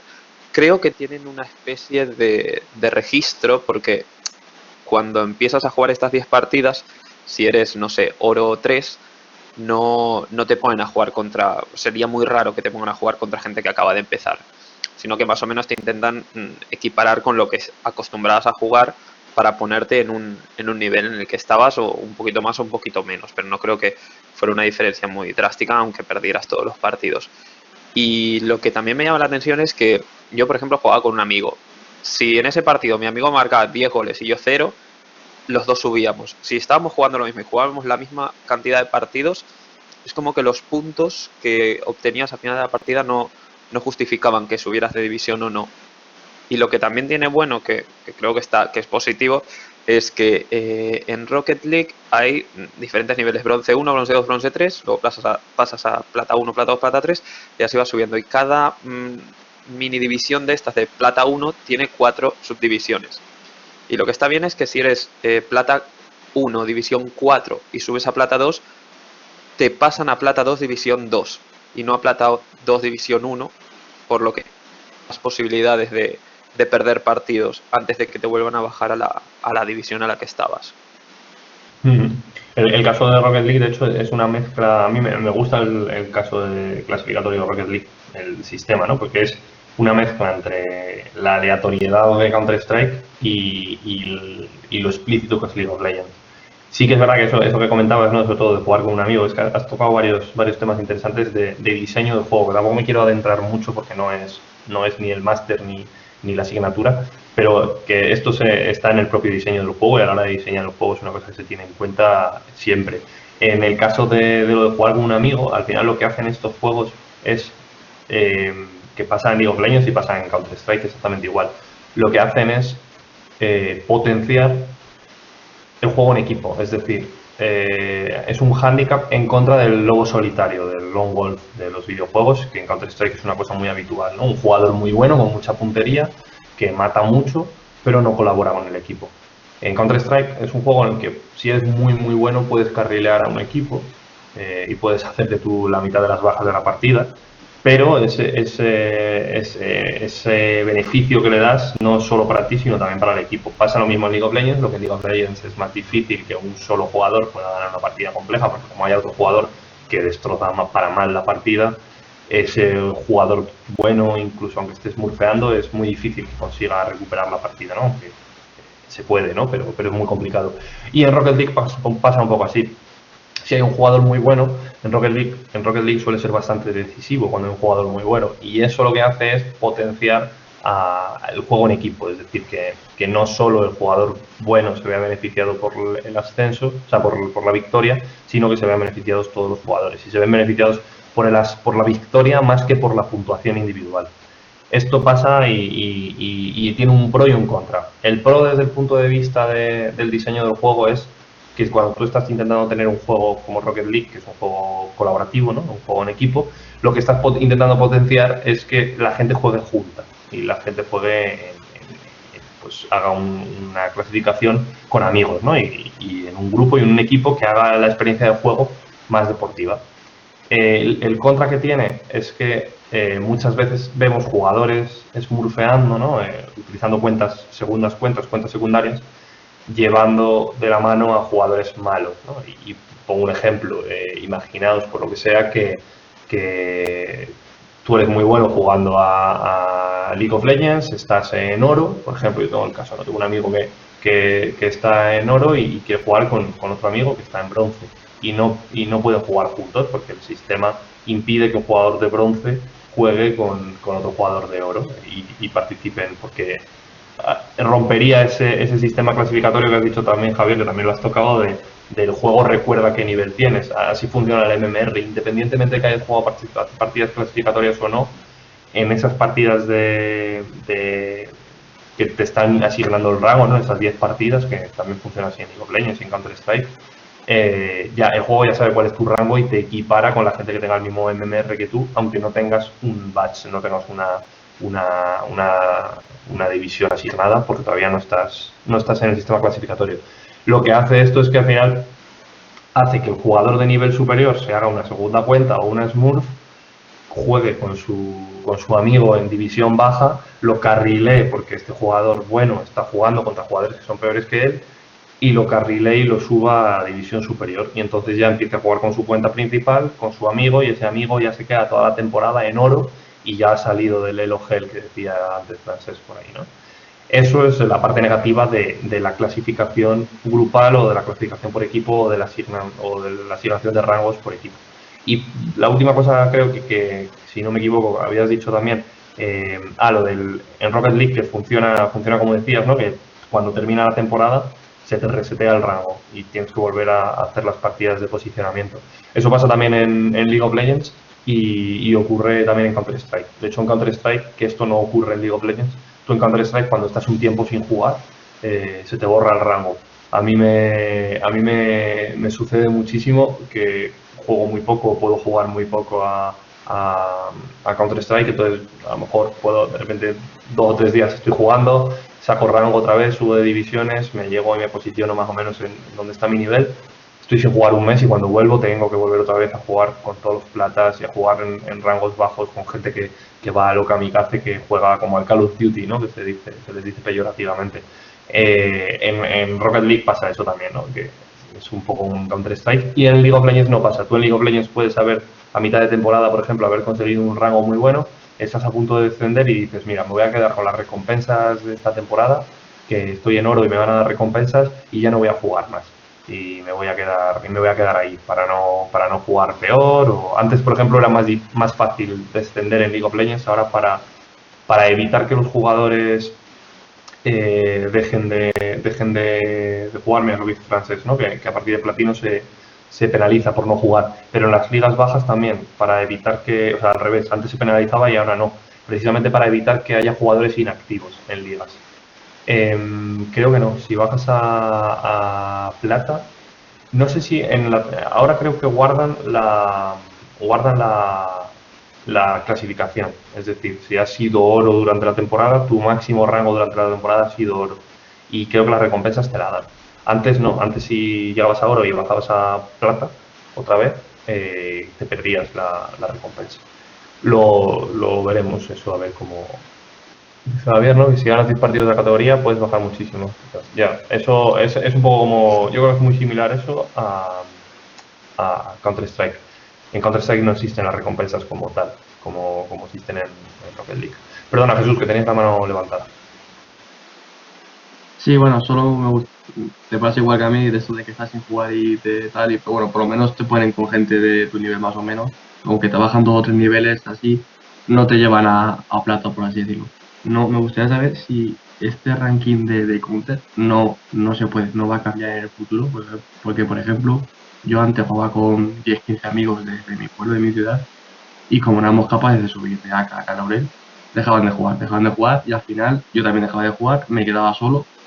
Y porque era eso, ganabas con ellos y no te subías, y luego cuando una partida no estaban tus amigos, jugabas con 4 guiris, por así decirlo, perdías porque había uno que te tocaba la partida y te bajaban. Entonces eso ha hecho que de 10-15 amigos que estemos no juegue ninguno, yo haya dejado el Counter, por ejemplo, 2 o 3 veces durante años, durante muchos meses, y eso yo creo que no engancha a la gente. Yo creo que si la gente no sabe qué tiene para subir, creo que no engancha. Yo creo que, y por eso me gustaría saber si esto puede cambiar o se va a quedar así siempre, porque Creo que eso está perdiendo, bueno, bajo mi punto de vista, y experiencia personal, creo que pierde jugar. Eso es una cuestión que sí, está claro, si juegas competitivo, ese punto de vista que tienes tú es el que tiene todo el mundo que juega competitivo. El problema es que hay que pensar que Counter-Strike, además de los jugadores que juegan competitivo, hay otros jugadores que juegan, bueno, que no les importa, ¿no? Que muchas veces prefieren jugar solos y demás. En Valve, dentro de diseño, habrán tenido millones de discusiones sobre esto. Se ha planteado cambiar el sistema de ligas de Counter-Strike, se ha modificado varias veces el sistema de MMR. En Valve están un poco ahora mismo, a ver qué pasa. Pasa con Dota 2 está ocurriendo ahora mismo un revuelo parecido, ¿no? Porque se creó un sistema de clasificación por posición para que los jugadores porque esto pasa en League of Legends, ¿no? Un jugador que juega support, por ejemplo, tiene más complicado subir porque es más complicado que un support pueda, o tradicionalmente es más complicado que un support pueda hacer partidas decisivas, ¿no? Aunque ahora se están incorporando jugadores nuevos como Pai, como Rakan, como la jugadora nueva, ¿no? La campeona nueva, la mujer de Lucian, Senna, que permiten o van a permitir jugadas más espectaculares por parte de los supports, incluso jugadores como Pike en ligas bajas, ¿no? En ese elo que hablamos, en plata, en oro, hay muchas veces que a mitad de partida, en mid-game, dejan de perder esa característica de support, incluso llegan a convertir en ciertos carries, ¿no? Porque al final tienen la opción de cada vez que matan un jugador como Pike, un personaje como Pike, darle dinero al resto del equipo, pues al final ese jugador se buildea, ¿no? O se genera daño, ítems o objetos que le permitan hacer más daño y deja de ser apoyo para ser un poco más carry, ¿no? Como es en el caso de Senna que estáis comentando también. Claro, esto hace que League of Legends pues también sea complicado y muchas veces ha intentado ajustar, y una de las cosas como se ha ajustado es eso, dotando a los jugadores de supports más decisivos y menos pasivos. ¿En Counter-Strike llegará a cambiar alguna vez? No lo sé. Yo creo que con Counter-Strike Global Offensive no. Con el próximo Counter-Strike no lo sé. Veremos a ver qué hace Valve. Valve ahora mismo está en una situación, y esto se sale un poco de la asignatura también, pero bueno, ya sabéis que a veces voy por pequeños breaks. Valve está en una situación complicada porque Valve es una compañía que su modelo de negocio principal es Steam, no es Counter-Strike, no es Dota. Al final el modelo de negocio principal de Valve es la venta de videojuegos a través de la plataforma digital. Y aunque tienen dos juegos increíblemente competitivos, y han tenido más porque Team Fortress también tuvo su escena competitiva, Artifact parecía que iba a tener algo y luego ha desaparecido, ¿no? Como juego competitivo prácticamente, pero el problema que tienen es que mientras League of Legends, por ejemplo, por citar un ejemplo, tiene un equipo de 2.000 personas como es Riot, aunque no todos trabajan en League of Legends, pero bueno, hasta ahora tenían a 2.000 personas trabajando en un juego. A lo mejor en Valve, manteniendo Counter-Strike, hay un estudio muy pequeñito de gente, y obviamente los cambios y las actualizaciones pasa lo mismo en Dota, que es lo que se critica al comparar Dota con League of Legends. Los cambios se producen de una forma mucho más lenta y no responden tan rápido a las necesidades de los jugadores, que ahora mismo son instantáneas. Una de las principales críticas que tiene Dota ahora mismo, y por eso retomo, ¿no?, con lo que estaba diciendo, por eso se critica los sistemas del cambio. Cuando Valve introduce en Dota 2 este sistema de clasificaciones de rankings por posición, los jugadores de repente se dan cuenta que tardan muchísimo tiempo en encontrar partidas porque tiene muy pocos jugadores. Dota 2 acaba de conseguir ahora el mínimo histórico de jugadores desde 2014, no sé si eran 384.000 o una cosa así, que es un número muy pequeño de jugadores, porque no todos los jugadores que están logados juegan en Ranked, y obviamente encontrar una partida en matchmaking en un tiempo rápido para que tú puedas elegir el rol que quieres, como League of Legends, ¿no? Que al final si eres mid tienes más complicado encontrar partida que si eres support, porque support básicamente no juega casi nadie en Ranked, juega menos gente y es mucho más fácil encontrar como support o como jungla o como carry también, que como top o como mid laner, ¿no? Eso muchas veces está supeditado al número de jugadores y a la base de jugadores. En el caso de Counter-Strike pasa un poco igual. Hay tantos modos de juego en Counter-Strike, y de hecho creo que el otro día por aquí alguien comentaba, ¿no?, que había jugado a Counter-Strike pero no había jugado Ranked, que la gente no juega, no hay tanta gente que juegue Ranked, y con la introducción del nuevo modo de juego, de este Fortnite, ¿no? De League of Legends, de este modo de juego survival, de Counter-Strike, perdón. Counter-Strike consiguió pasar de unos datos muy tibios, 100.000 jugadores diarios o algo así, a conseguir su mayor récord histórico de jugadores, superar el 1.000.000 y pico de jugadores diarios, una cosa brutal. Pero claro, esos jugadores que están insuflando horas de juego al Counter-Strike es en Danger Zone, es en ese juego Battle Royale y no o en otros modos de juego y no en el modo competitivo. Entonces eso impide que el modo competitivo se pueda desarrollar de una forma más orgánica o más justa para los jugadores, en definitiva. Y no olvidemos, y con esto cierro, jugar competitivamente a Counter-Strike, por mucho que seas AK, Laurel o Global Elite, no es eSports, porque no estás jugando en una escena estructurada competitiva de eSports y los jugadores de eSports o los mejores jugadores no juegan a nivel competitivo. Controlar las Smurfs, pregunta Javier, es complicado y dos puntos de vista, ¿no? Desde la parte, desde el jugador, lo beneficioso debería de ser, lo que se debería de hacer sería evitar las Smurfs.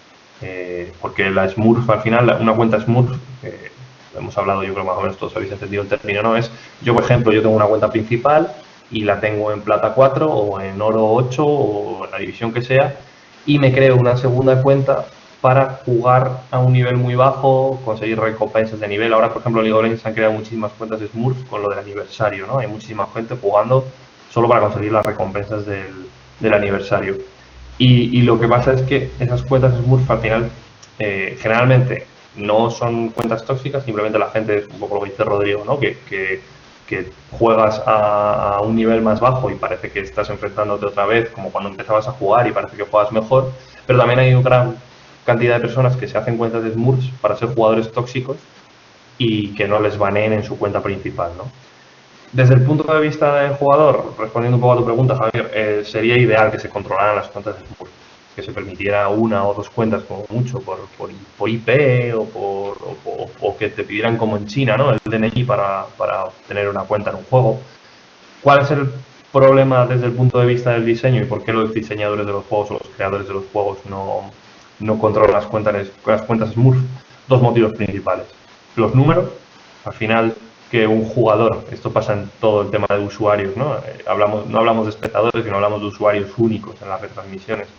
Pero muchas veces un usuario, sabéis, ¿no? Que en métricas un usuario, el mismo usuario, yo entrando desde un portátil con una IP y desde otro portátil con otra IP, estoy generando dos inputs de usuario único y soy dos personas a la vez.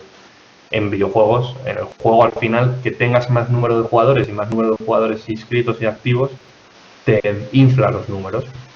Y luego, por otro lado, lo que potencia las Smurfs es que haya más jugadores jugando en diferentes ligas. Entonces, al final, pues no tienes los problemas que tienes de pérdida de jugadores como puede tener Dota Counter-Strike, en el que no alimentan el sistema competitivo. Si controlas las cuentas Smurfs y baneas a la gente que usa cuentas Smurfs, al final el jugador o los jugadores van a dejar de jugar, va a haber menos jugadores en el juego y desde el punto de diseño o desde el punto de negocio del juego es un desastre. Te leo, Rodrigo, decías que LOL pide verificación telefónica, ¿no? Para jugar torneos, sí. De hecho, el problema también ahí entramos, ¿no? en lo de la cesión de datos, qué datos das y por qué los das.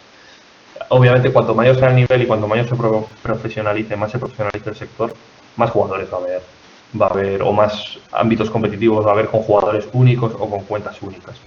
Veremos a ver cómo se suman las Smurfs, que hace unos años era un problema inexistente y hoy es un problema endémico, diría yo. Vamos a pasar muy rápidamente porque me queda todavía una parte del tema importante por daros, pero bueno, la mayoría de esto ya lo habéis visto con José Agustín. Simplemente os quiero comparar unos sistemas competitivos o unos modelos que hay dentro de los modelos de gestión, los sistemas deportivos que hay para que podáis hacer la última actividad de la asignatura. Que os queden claras dos terminologías que yo utilizo y que se utilizan más o menos en casi todo el mundo cuando habla de modelos de gestión por un lado y sistemas de competición por el otro, ¿vale? Los modelos de gestión es lo que ya habéis visto con José Agustín Carrillo. Si no habéis visto algo, me paráis y lo repasamos, ¿vale? Pero entiendo que ya habéis visto, bueno, sé que ya habéis visto con él los modelos de gestión, ¿no? De modelo abierto, modelo mixto y modelo cerrado. Yo estoy muy en la línea de la forma de analizar el sector que tiene Carrillo, pero sí que es verdad que simplemente por especificaros un poco cómo interpreto yo los modelos.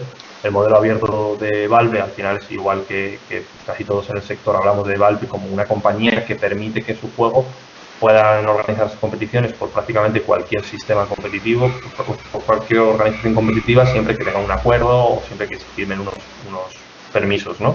Es el caso de Fortnite, por ejemplo, también, aunque cada vez se están complicando más lo de la cesión de derechos, ¿no? Sobre todo si vas a ganar dinero con el juego, pero bueno, se permite prácticamente crear una competición. En el modelo mixto encontraríamos a Riot y a Ubisoft. Riot Games, por ejemplo, tiene un modelo muy abierto cuando no hay beneficio económico en la competición, es decir, tú creas una competición universitaria y Riot Games te da la opción de competir siempre que no vaya a haber un rendimiento económico. Sin embargo, cuanto más se acerca al sistema profesional, más se va cerrando el modelo de Riot, ¿no? Entonces, al final podríamos entender Riot como un modelo cerrado en el que solo las competiciones oficiales de Riot son las competiciones del juego. Pasa un poco con Ubisoft, que está intentando desarrollar su propia estructura competitiva dentro de Rainbow Six, que va de lo mixto a lo cerrado. Y en el caso de Activision, Blizzard, ocurre un poco lo mismo. Blizzard viene en un sistema casi mixto, pero que en el caso de Overwatch es el sistema más hermético y más cerrado posible. Insisto, no entro mucho en esto, pero ya lo habéis visto con José Agustín Carrillo. Dentro de estos modelos de gestión se pueden desarrollar diferentes sistemas de competición. Estos sistemas de competición los podríamos otra vez agrupar, hablar de dos grupos principales, aunque podían ser más, pero bueno, por un lado tendríamos circuitos profesionales, ¿no? Y esto pasa igual en el deporte tradicional, pasa en golf, pasa en tenis, que se está celebrando ahora una competición importante, una parada dentro del circuito, ¿no? Circuitos de torneos que tienen una clasificación general, o sea, a lo largo de toda la temporada clasificatoria hay una clasificación general donde los jugadores reciben puntos o los equipos reciben puntos, y un seeding, ¿no? No sé si más o menos entendéis el nivel de seeding. Al final el seeding es un handicap que tú, por ganar el torneo 3 del circuito, hace que tu paso al torneo 4 sea más fácil, o por ganar 3 torneos durante el circuito hace que tu paso a la final sea más fácil porque te da un handicap positivo. Esto normalmente suele ocurrir normalmente, insisto, normalmente entre comillas, en los juegos individuales, ¿vale? En juegos de jugador individual, en juegos de fighting, en Hearthstone, en casi todos los juegos individuales. FIFA, aunque FIFA tiene una estructura un poco particular con la clasificación, con la liga propia de FIFA y de EA Sports, que es un modelo que tiende a lo cerrado, ¿no? Y luego tendríamos ese otro modelo que es la liga, ¿no? Una liga estructurada con enfrentamientos recurrentes, con o sin descensos, con o sin franquicias y con o sin fase eliminatoria final, ¿vale? Esos serían los sistemas de competición principales que habría. Lo que tú comentas, Noé, del bracket de losers y bracket de winners, sería dentro del sistema de competición del gran bloque este que os marco aquí yo, del circuito de torneos, cómo funciona el propio sistema de competición interno, ¿vale? Sería un sistema de competición de eliminatoria mixta, que ahora os hablaré de ella. En el caso de estos dos sistemas básicos, tendríamos, como os decía, las competiciones se desarrollan internamente con un sistema competitivo como pasa en cualquier deporte. Y yo os divido más o menos de una forma muy genérica 3 tipos. La liga o liguilla, al final es una liga que puede tener X participantes, que se puede hacer una ronda o varias rondas, o pueden ser liga también las ligas de grupos de las fases previas de los torneos. Luego tendríamos el torneo suizo, ¿no? Que sería lo habitual en eliminatorias individuales, en competiciones de cartas y demás. Y luego tendríamos los sistemas de eliminatorias, que son los sistemas de eliminatorias propios de bracket, ¿no? Y ahí estarían incluidos lo que podríamos ver el sistema de bracket y de losers y winners, de ganadores y perdedores, que sería un sistema de doble eliminatoria, ¿no? En el caso de estos sistemas que yo os propongo aquí, que son puros, en la realidad en muy pocas ocasiones se crean sistemas puros. De hecho, antes de pasar a analizaros algunos de los sistemas competitivos que existen, en el caso de una liga o una liguilla, normalmente las liguillas suelen tener una fase final que suele ser una eliminatoria. Si pensáis en el sistema de League of Legends, por ejemplo, en las competiciones oficiales, Hay unas ligas oficiales regionales.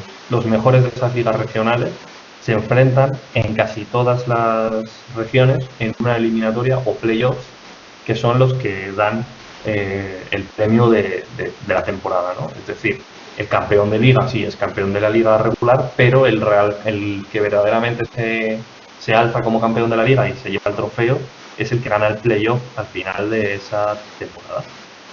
De ahí, dentro del sistema competitivo de League of Legends, los mejores o los ganadores pasan a la competición a la competición mundial, ¿no? a lo que sería la competición internacional. Tenemos el MSI por un lado, ese torneo internacional que habíamos visto entre jugadores a mitad de temporada, entre equipos, a final de temporada, donde van los mejores equipos. Realmente no es un mundial, un campeonato del mundo como sería un torneo de selecciones, sino que es un mundial de clubes.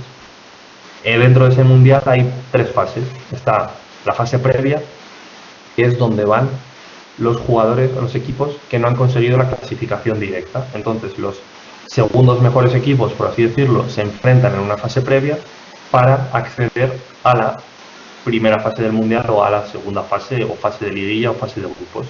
Esos primeros jugadores que también se enfrentan en una fase de liguillas, con un sistema que pasa en muchos deportes, ¿no? Que puede ser un sistema mixto con eliminatoria, pasan o se clasifican a la fase de grupos. En esa fase de grupos ya se enfrentan a los cabezas de región, ¿no? O a los líderes que estaban ahí con el seeding que habían conseguido por haber ganado en sus regiones, y se enfrentan a los aspirantes que vienen de esa fase previa.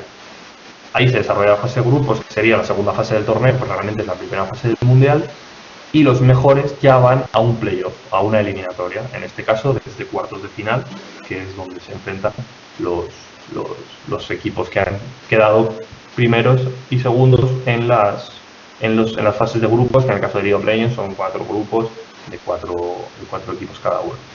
Este sistema de League of Legends no os digo nada nuevo que no conozcáis en un mundial de fútbol, una Champions League o cualquier otra competición que se os pueda ocurrir mixta entre liguilla y torneo. Pasa lo mismo con las eliminatorias. Hay eliminatorias solo simples, hay torneos de eliminatoria doble, como decía Noé, ¿no? En los torneos de fighting, generalmente casi todos hay una eliminatoria doble, es decir, por ejemplo, un torneo de 256 jugadores, los 256 jugadores se dividen en brackets o eliminatorias en las que solo hay 16 jugadores, por ejemplo, desde octavos. Y esa eliminatoria de esos 16 jugadores dentro del juego global de los 256 tiene un ranking de ganadores y un ranking de perdedores. El jugador que va ganando la eliminatoria llega a la final y se enfrenta con, de todos los que han perdido, el que ha conseguido ganar a los perdedores. Y ahí es lo que explicábamos el otro día, ¿no? Se enfrenta el ganador, el que no ha perdido, contra el que ha perdido una partida, solamente una partida, y llega hasta la final. Y entre ellos se enfrentan. Y el perdedor normalmente tiene un hándicap negativo, que es que tiene que ganar 2 veces. Es decir, tiene que hacer un reset, tiene que ganar la eliminatoria 2 veces al rival. Esto, ¿cómo sucede? Pues, ¿cómo se produce o cómo evolucionan estos torneos de 256 jugadores? El ganador de ese primer bracket de 16 jugadores pasa a un bracket con los ganadores de los otros brackets que se han dividido de 16 jugadores. Así se hace otra eliminatoria de winners y losers. Y así van avanzando hasta llegar a una gran final. Son torneos muy complejos en fighting, pero que permiten que cualquiera prácticamente se pueda enfrentar entre ellos y que cualquier jugador pueda llegar a ganar un torneo independientemente de que sea famoso o no, o que sea conocido o no. Siempre hay invitaciones, ¿no? Esos invitationals que a lo mejor a los jugadores buenos se les permite dar un handicap positivo y ya esperan en el bracket posterior o en el bracket principal, y son los jugadores aspirantes los que juegan en ese bracket inicial de la misma forma que los equipos que habíamos hablado de League of Legends jugarían en esa fase clasificatoria. Os pongo un ejemplo muy claro que sería un sistema de competición dentro de un modelo abierto, el de Valve, que sería el de los Major Championships, ¿no? Que es el gran torneo, la final es un Major, hay varios Majors al año, 2, 3, depende cómo se estructure ese año la temporada, y hay diferentes niveles. Pasaríamos de donde tendríamos aquí en una base, podríamos hablar de clasificatorios amateur, por así decirlo, dan acceso a lo que eran los Majors Offline Qualifiers antes, los clasificatorios de Majors Offline, que ahora se conoce como Challengers Stage, ¿no? De ahí a la fase de grupos o a Legends Stage, y de ahí al Champions Stage o a esos playoffs donde están los principales equipos y donde vienen equipos con seeding de otros Majors. Al final es una eliminatoria que permite dar entrada a equipos aspirantes, pero que te aseguras el espectáculo en esta fase en este stage, este Champions Stage, que están los mejores de los Majors anteriores o de la temporada. Se divide, y con esta imagen, por ejemplo, podéis ver que bueno, a mucha gente le explota la cabeza, ¿no?, al ver este sistema. Se divide en diferentes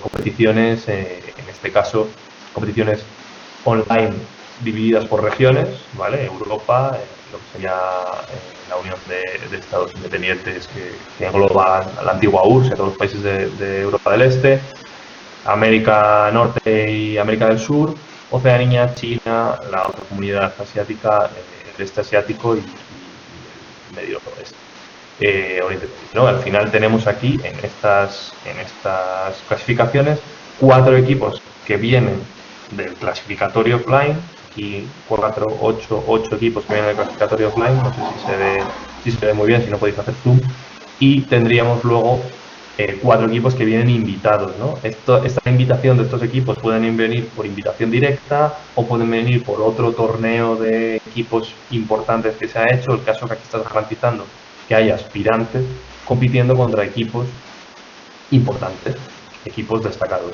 que generen el espectáculo, ¿no? Estos clasificatorios online dan paso, de cada región salen un número determinado de equipos, como podéis ver aquí, y dan paso a los diferentes minors o torneos secundarios que se organizan, en el caso de Counter-Strike, de una manera completamente loca, ¿vale? Estos minors serían el punto de encuentro entre todas las competiciones abiertas o todas las competiciones clasificatorias abiertas a cualquier tipo de equipo, y que garantizan también que al menos hay oportunidad para los equipos invitados a las competiciones cerradas. De aquí tenemos esos minors que clasifican a su vez a diferentes número de equipos para pasar a una fase siguiente. Esa fase siguiente es ya la que hablábamos de los Majors, ¿no?, de la fase de Major. Es una locura total, Juan. Y Counter-Strike además lo cambia cada cierto tiempo. De hecho, este cambio vino hace 2 años, si no recuerdo mal, y de momento parece que se va a quedar. Ahí ya tendríamos el Major New Challengers, que sería como esa fase clasificatoria. De ahí pasaríamos al Legends Stage y de ahí al Champions Stage, que ese sería, por así decirlo, las finales de ese Major o los playoffs de ese Major. Si os dais cuenta, en este caso estamos hablando de un Major concreto, es la SL del Inter-Steam Master, la IEM de Katowice, y esa IEM de Katowice, las finales del último día de competición, de los 3 últimos días de competición, del fin de semana de competición, son 8 equipos los que juegan en ese playoff. Antes, de manera previa, han jugado en 4 días de competición, un mes antes, esta fase eliminatoria, en la que están los equipos que vienen clasificados con los equipos invitados, que veis aquí, ¿no? En este caso, los 2 equipos que vienen de los minors, los 6 equipos que vienen de un Major anterior, del Major de Londres, y en este caso igual 8 equipos que vienen del Major anterior por ser los principales equipos del anterior torneo. Este sistema de clasificación de Counter-Strike es una auténtica locura. Es un sistema mixto de liguillas y torneos, y es el sistema más complejo de entender y que normalmente a mucha gente le cuesta mucho entender. Dentro de que yo os podría explicar esto, y si tenéis dudas lo aclaramos, pero yo os invito, y de hecho la tercera actividad tiene una parte de esto, de que hagáis una investigación propia de cómo se organizan las diferentes competiciones, ¿no?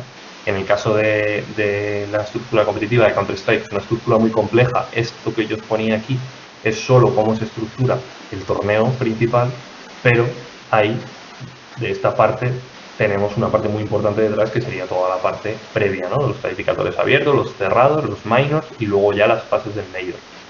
Cada competición de Valve, en Dota también pasa así, se estructura de esta manera.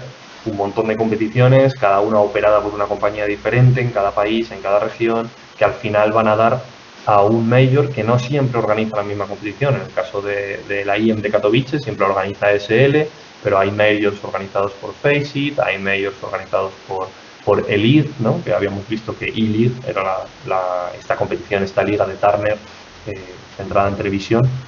El modelo de Counter-Strike es una locura. ¿Dónde podéis ver los sistemas o dónde se organizan bien las competiciones? Lo tenéis en la guía, en el apartado de referencias que os recomendaba. De todas formas, os doy dos lugares donde encontrarlos claros. Uno sería Wikipedia, ¿vale? Y otro sería LOLpedia y eSportspedia. En Wikipedia, sobre todo, al final es una wiki de competitivo, de eSport, donde podéis encontrar casi toda la información de los principales juegos. En wikis como la de LOLpedia está un poco más extensa la parte de League of Legends, y en otras como eSportspedia hay juegos minoritarios, ¿no? Y otros juegos secundarios. No obstante, Wikipedia cada vez crece más y cada vez es más referente en este sentido. Otro modelo, ¿vale? El modelo de League of Legends. No entréis ahora si no queréis, dadme 10 minutos que terminamos de organizar esto y ya trasteáis luego las páginas. El modelo que os decía de Riot Games, venimos de un modelo mixto, un modelo prácticamente casi abierto, donde hay muchas ligas y muchos torneos amateur que permiten que haya competiciones, pero estos torneos y estas ligas amateur no tienen necesariamente que tener reflejo en las categorías superiores. En el caso del circuito Tormenta, que es una liga amateur que crea la propia Riot Games, sí que es un circuito que se estructura de alguna forma para nutrirse de los jugadores amateur, ¿no? O de la misma forma que pasa con las competiciones universitarias, en el caso de esta de Norteamérica. ¿Qué pasa? Que luego tendríamos otro estadio, otro escalafón, que sería el de las ligas regionales o de las ligas nacionales, operadas por operadores independientes. En este caso, el ejemplo claro en España sería Superliga Orange, la LVP, que opera su propia liga con sus propios equipos, pero sus equipos no van a las ligas superiores de Riot Games, aunque hace unos años había una estructura diferente. Ahora estos equipos compiten en un torneo propio de League of Legends que se llama European Masters, que en el caso de la competición europea lo desarrolla ESL, ¿no? Como os comentaba Ana el otro día. Entonces aquí seguimos de alguna manera teniendo un modelo que no llega a ser cerrado del todo, porque en esta base es prácticamente abierto, prácticamente cualquier organización puede desarrollar competiciones. Si vamos a esta base, ya son una mezcla de competiciones organizadas por la propia Riot y competiciones con licencias de Riot, es decir, la Superliga Orange no se podría desarrollar si no tuviera licencia de Riot. Por eso ESL no tiene una competición nacional, no existe una liga nacional de ESL al nivel de la Superliga Orange, porque quien tiene en España la licencia de liga nacional es LVP. Luego tendríamos ya competiciones cerradas propias de Riot Games, en el caso de European Masters, donde compiten los mejores jugadores de las ligas nacionales, y luego tendríamos las competiciones propias de League of Legends, de esta que os hablaba, ¿no? Ese torneo de la mitad de temporada, torneo internacional, y luego las ligas regionales, la LEC europea, la LCS norteamericana, tenemos una serie de ligas, ¿no? La LCK europea, la LPL china, todas las ligas menores de las regiones menores, tenemos las ligas latinoamericanas. Al final hay un conglomerado de ligas regionales oficiales organizadas por Riot. El MSI sería este torneo de aquí, el Mid-Season Invitational, que realmente es una mezcla, es una especie de European Masters, es un torneo propio de Riot Games, de la distribuidora, del publisher, pero que tiene una parte de Invitational, ¿no? Que al final vienen los equipos de las mejores ligas a enfrentarse entre ellos, pero no tiene un resultado directo sobre la estructura principal, que es el campeonato mundial, a donde se llega desde las ligas regionales. Un sistema también complejo, pero mucho más sencillo que el de Counter-Strike. El de Counter-Strike es una locura increíble, y el de League of Legends, al final, también en parte gracias a ese modelo más cerrado, es una pirámide competitiva clara.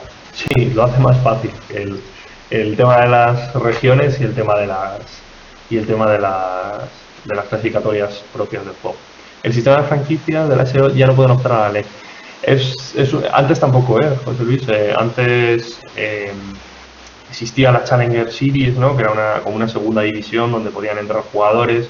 Había ligas regionales como la LVP que daban un acceso a la liga de aspirantes para luego poder entrar a la LCS, en este caso a la LEC. Ahora, con la LEC, con el sistema de franquicias, es Riot quien otorga las franquicias, y no hay una vinculación directa entre la liga regional y el circuito, o sea, la liga nacional y el circuito regional. Ya no hay una vinculación directa, ahora la vinculación directa, en el caso de España, entre el VPI y Riot Games, sería esta European Master, que no deja de ser prácticamente un torneo de exhibición y que más que una oportunidad para los clubes, y esto es una queja de los clubes, es una oportunidad para los jugadores. Prácticamente todos los buenos jugadores que salgan de Superliga Orange a European Masters van a tener oportunidad de ser fichados por equipos de LEC, pero no así los equipos.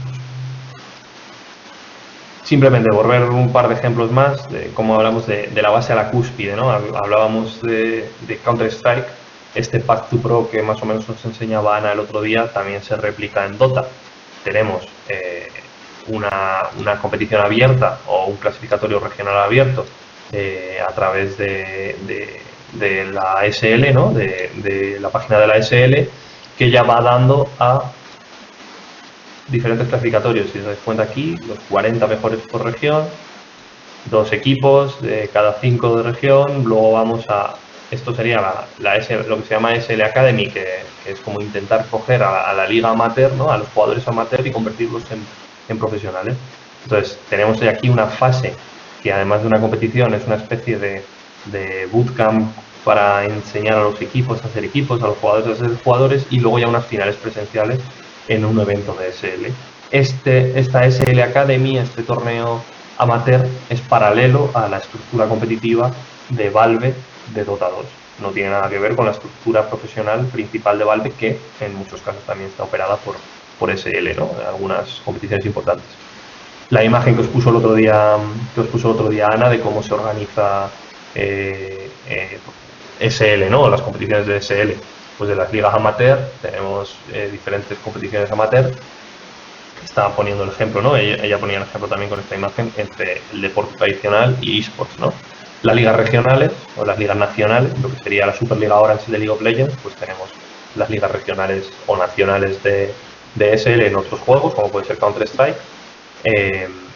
Y luego por último tendríamos los torneos, ¿no? Los torneos importantes, los grandes torneos de SL, como es este torneo de liga o el IEM, que es el mayor que habíamos visto, ¿no? O el otro torneo importante de SL, que es la SL1 de Counter-Strike, que no necesariamente tiene que ser una competición mayor de la estructura de Counter-Strike. Compleja, difícil, pero insisto, hay deportes mucho más complejos y juegos mucho más complejos.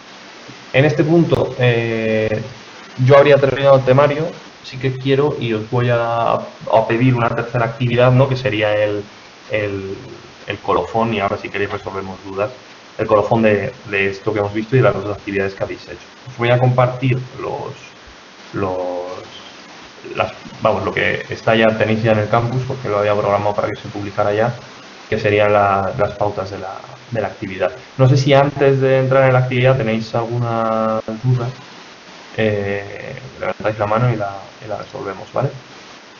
La actividad en cuestión, bueno, antes de entrar en la actividad voy a, simplemente por recordaros, cosas que tenemos en los próximos días, ¿vale? Mañana martes, insisto, no hay clase con José Agustín Carrillo, tendremos una sesión de masterclass a las 8 de la tarde a través del campus virtual.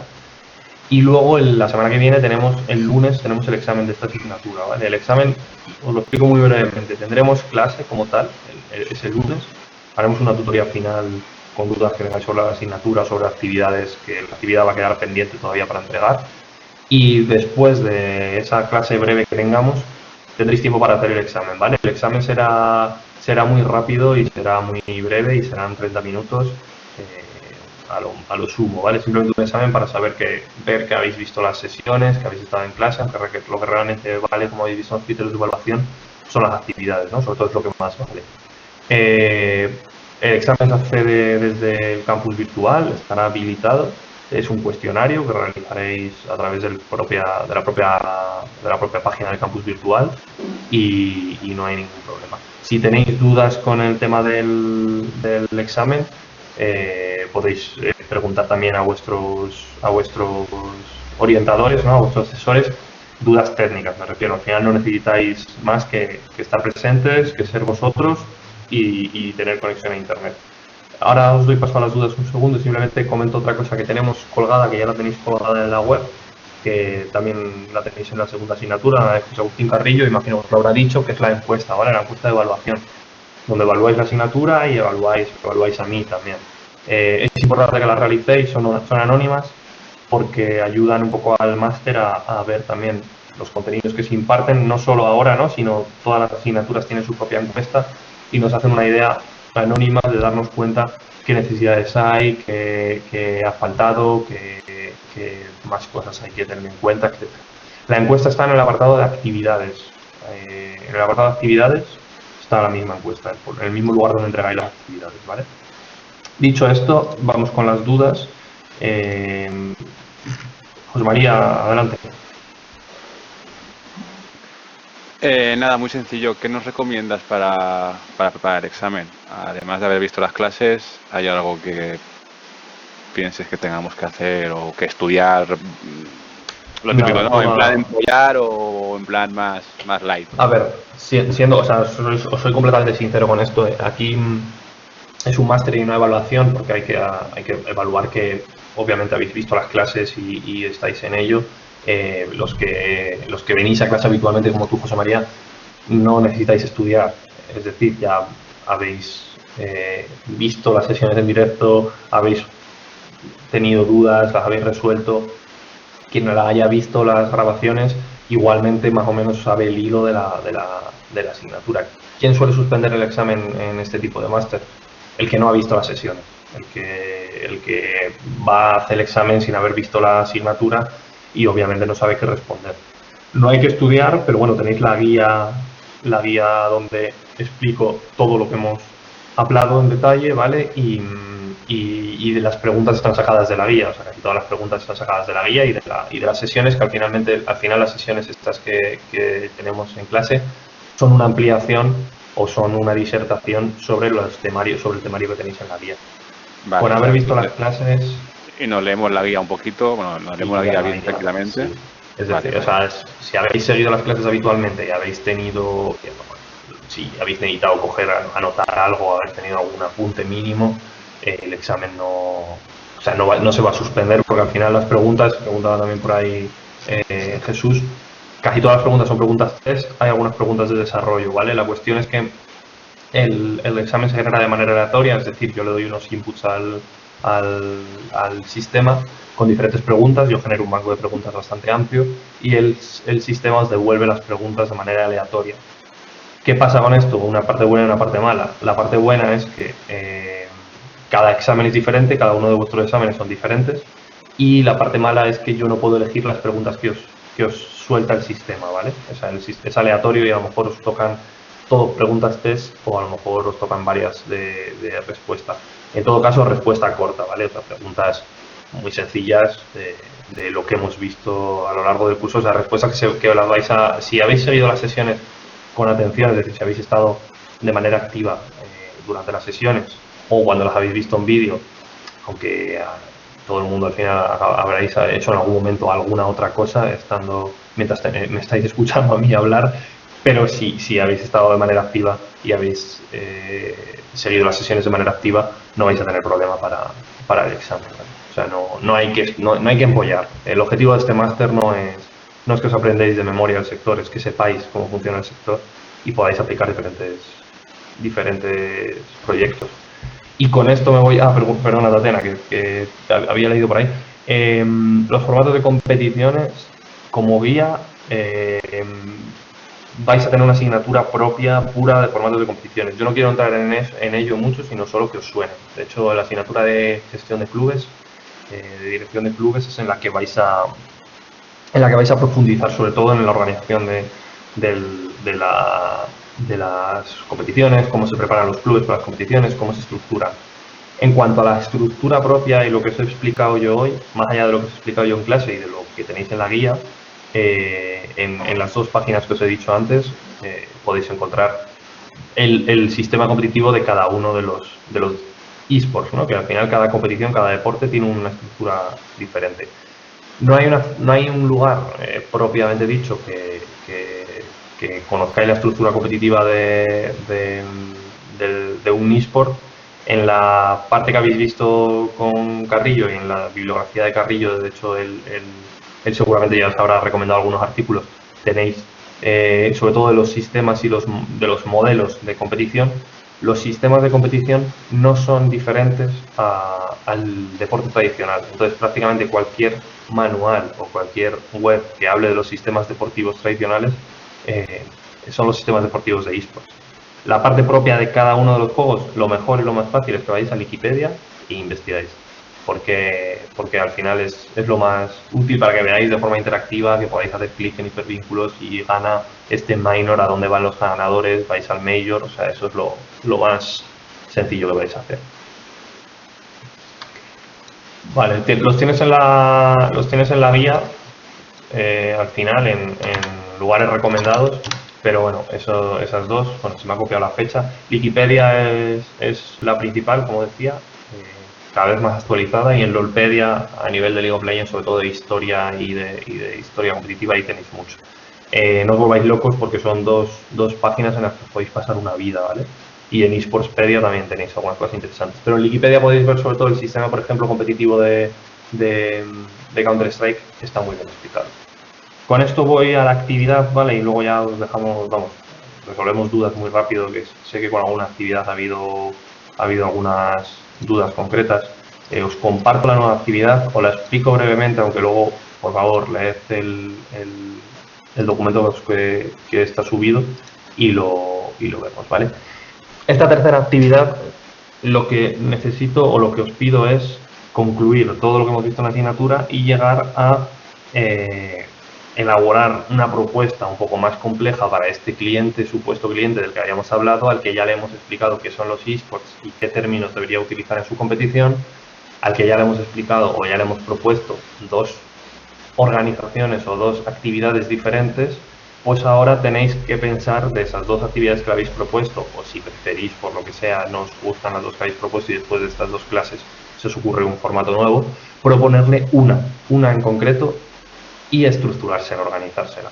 Al final, bueno, ahí tenéis un poco el supuesto práctico que os pongo, ¿no? El cliente lo que quiere es generar impacto, o sea, patrocinar, pero no solo patrocinar, sino organizar una competición para posicionarse en el sector de los eSports. No ha estado nunca en el sector de los eSports y quiere entrar. Y en segundo lugar, un retorno claro, ¿no? Si puede ser un retorno económico y encontráis una forma de generar retorno económico del evento, genial. Si optáis porque sea un retorno publicitario o un retorno de marca, perfecto, ¿vale? Siempre que esté argumentado. ¿Qué necesito en esta actividad o qué voy a tener en cuenta? Este cliente vamos a tener que ponerle nombre y apellidos, ¿no? Podéis elegir a una empresa que exista y que desarrolléis su impact, su desarrollo o su vinculación al mundo de los eSports, o inventaros a un cliente, ¿no? Y necesito que valoréis o de alguna forma reflexionéis sobre por qué esa empresa de ese sector decide entrar en los eSports, con qué objetivos y qué aporta o qué valor aporta para esa empresa esa actividad dentro del sector. Si elegís una empresa que ya exista, podéis ver y comparar en qué otros sectores esa empresa ha desarrollado algún tipo de actividad y ver si va un poco en línea con la empresa o es un desarrollo completamente nuevo. Y si elegís una empresa inventada, dentro de un marco realista, proponed el porqué y si ha habido otras acciones de esa empresa en otros sectores. Preguntabas, Michael, ¿no? Que si... A ver, que te había perdido por aquí. Vale, que el público objetivo también, vale, o el recuerdo de marca. Sí, como os decía, si no hay un rendimiento, o sea, un revenue económico claro del evento, me tenéis que explicar por qué y por qué el cliente, al final esto os lo vais a inventar vosotros el por qué, pero quiero que lo argumentéis y lo reflexionéis, por qué el cliente decide perder dinero con el evento si consigue otro retorno por otro lado, ¿vale? Como os decía, le ponemos nombre a la marca y le damos un porqué. Hablamos de la actividad nacional. Si Tatiana, si elegiste marca en la 2, no hay problema. Hay algunos alumnos que habéis elegido ya marca incluso en la primera, ya habéis elegido un cliente, ¿no? No hay problema. Os corregiré la actividad pronto, las otras dos, para que podáis entregar la tercera, ¿vale?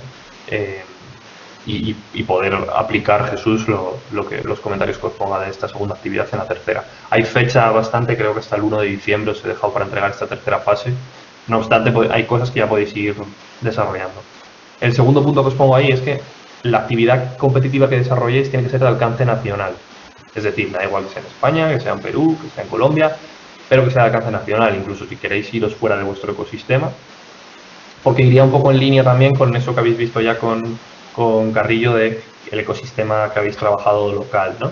Entonces, que sea una competición nacional, pero el cliente, imaginaos que el cliente lo que quiere es que si funciona bien esta competición, el día de mañana, ¿por qué no dar el salto a nivel regional del continente y crear alguna vinculación con otros clientes o con otras competiciones europeas, o incluso meterse en el sistema, o latinas, o donde queráis, Norteamérica, incluso meterse en el sistema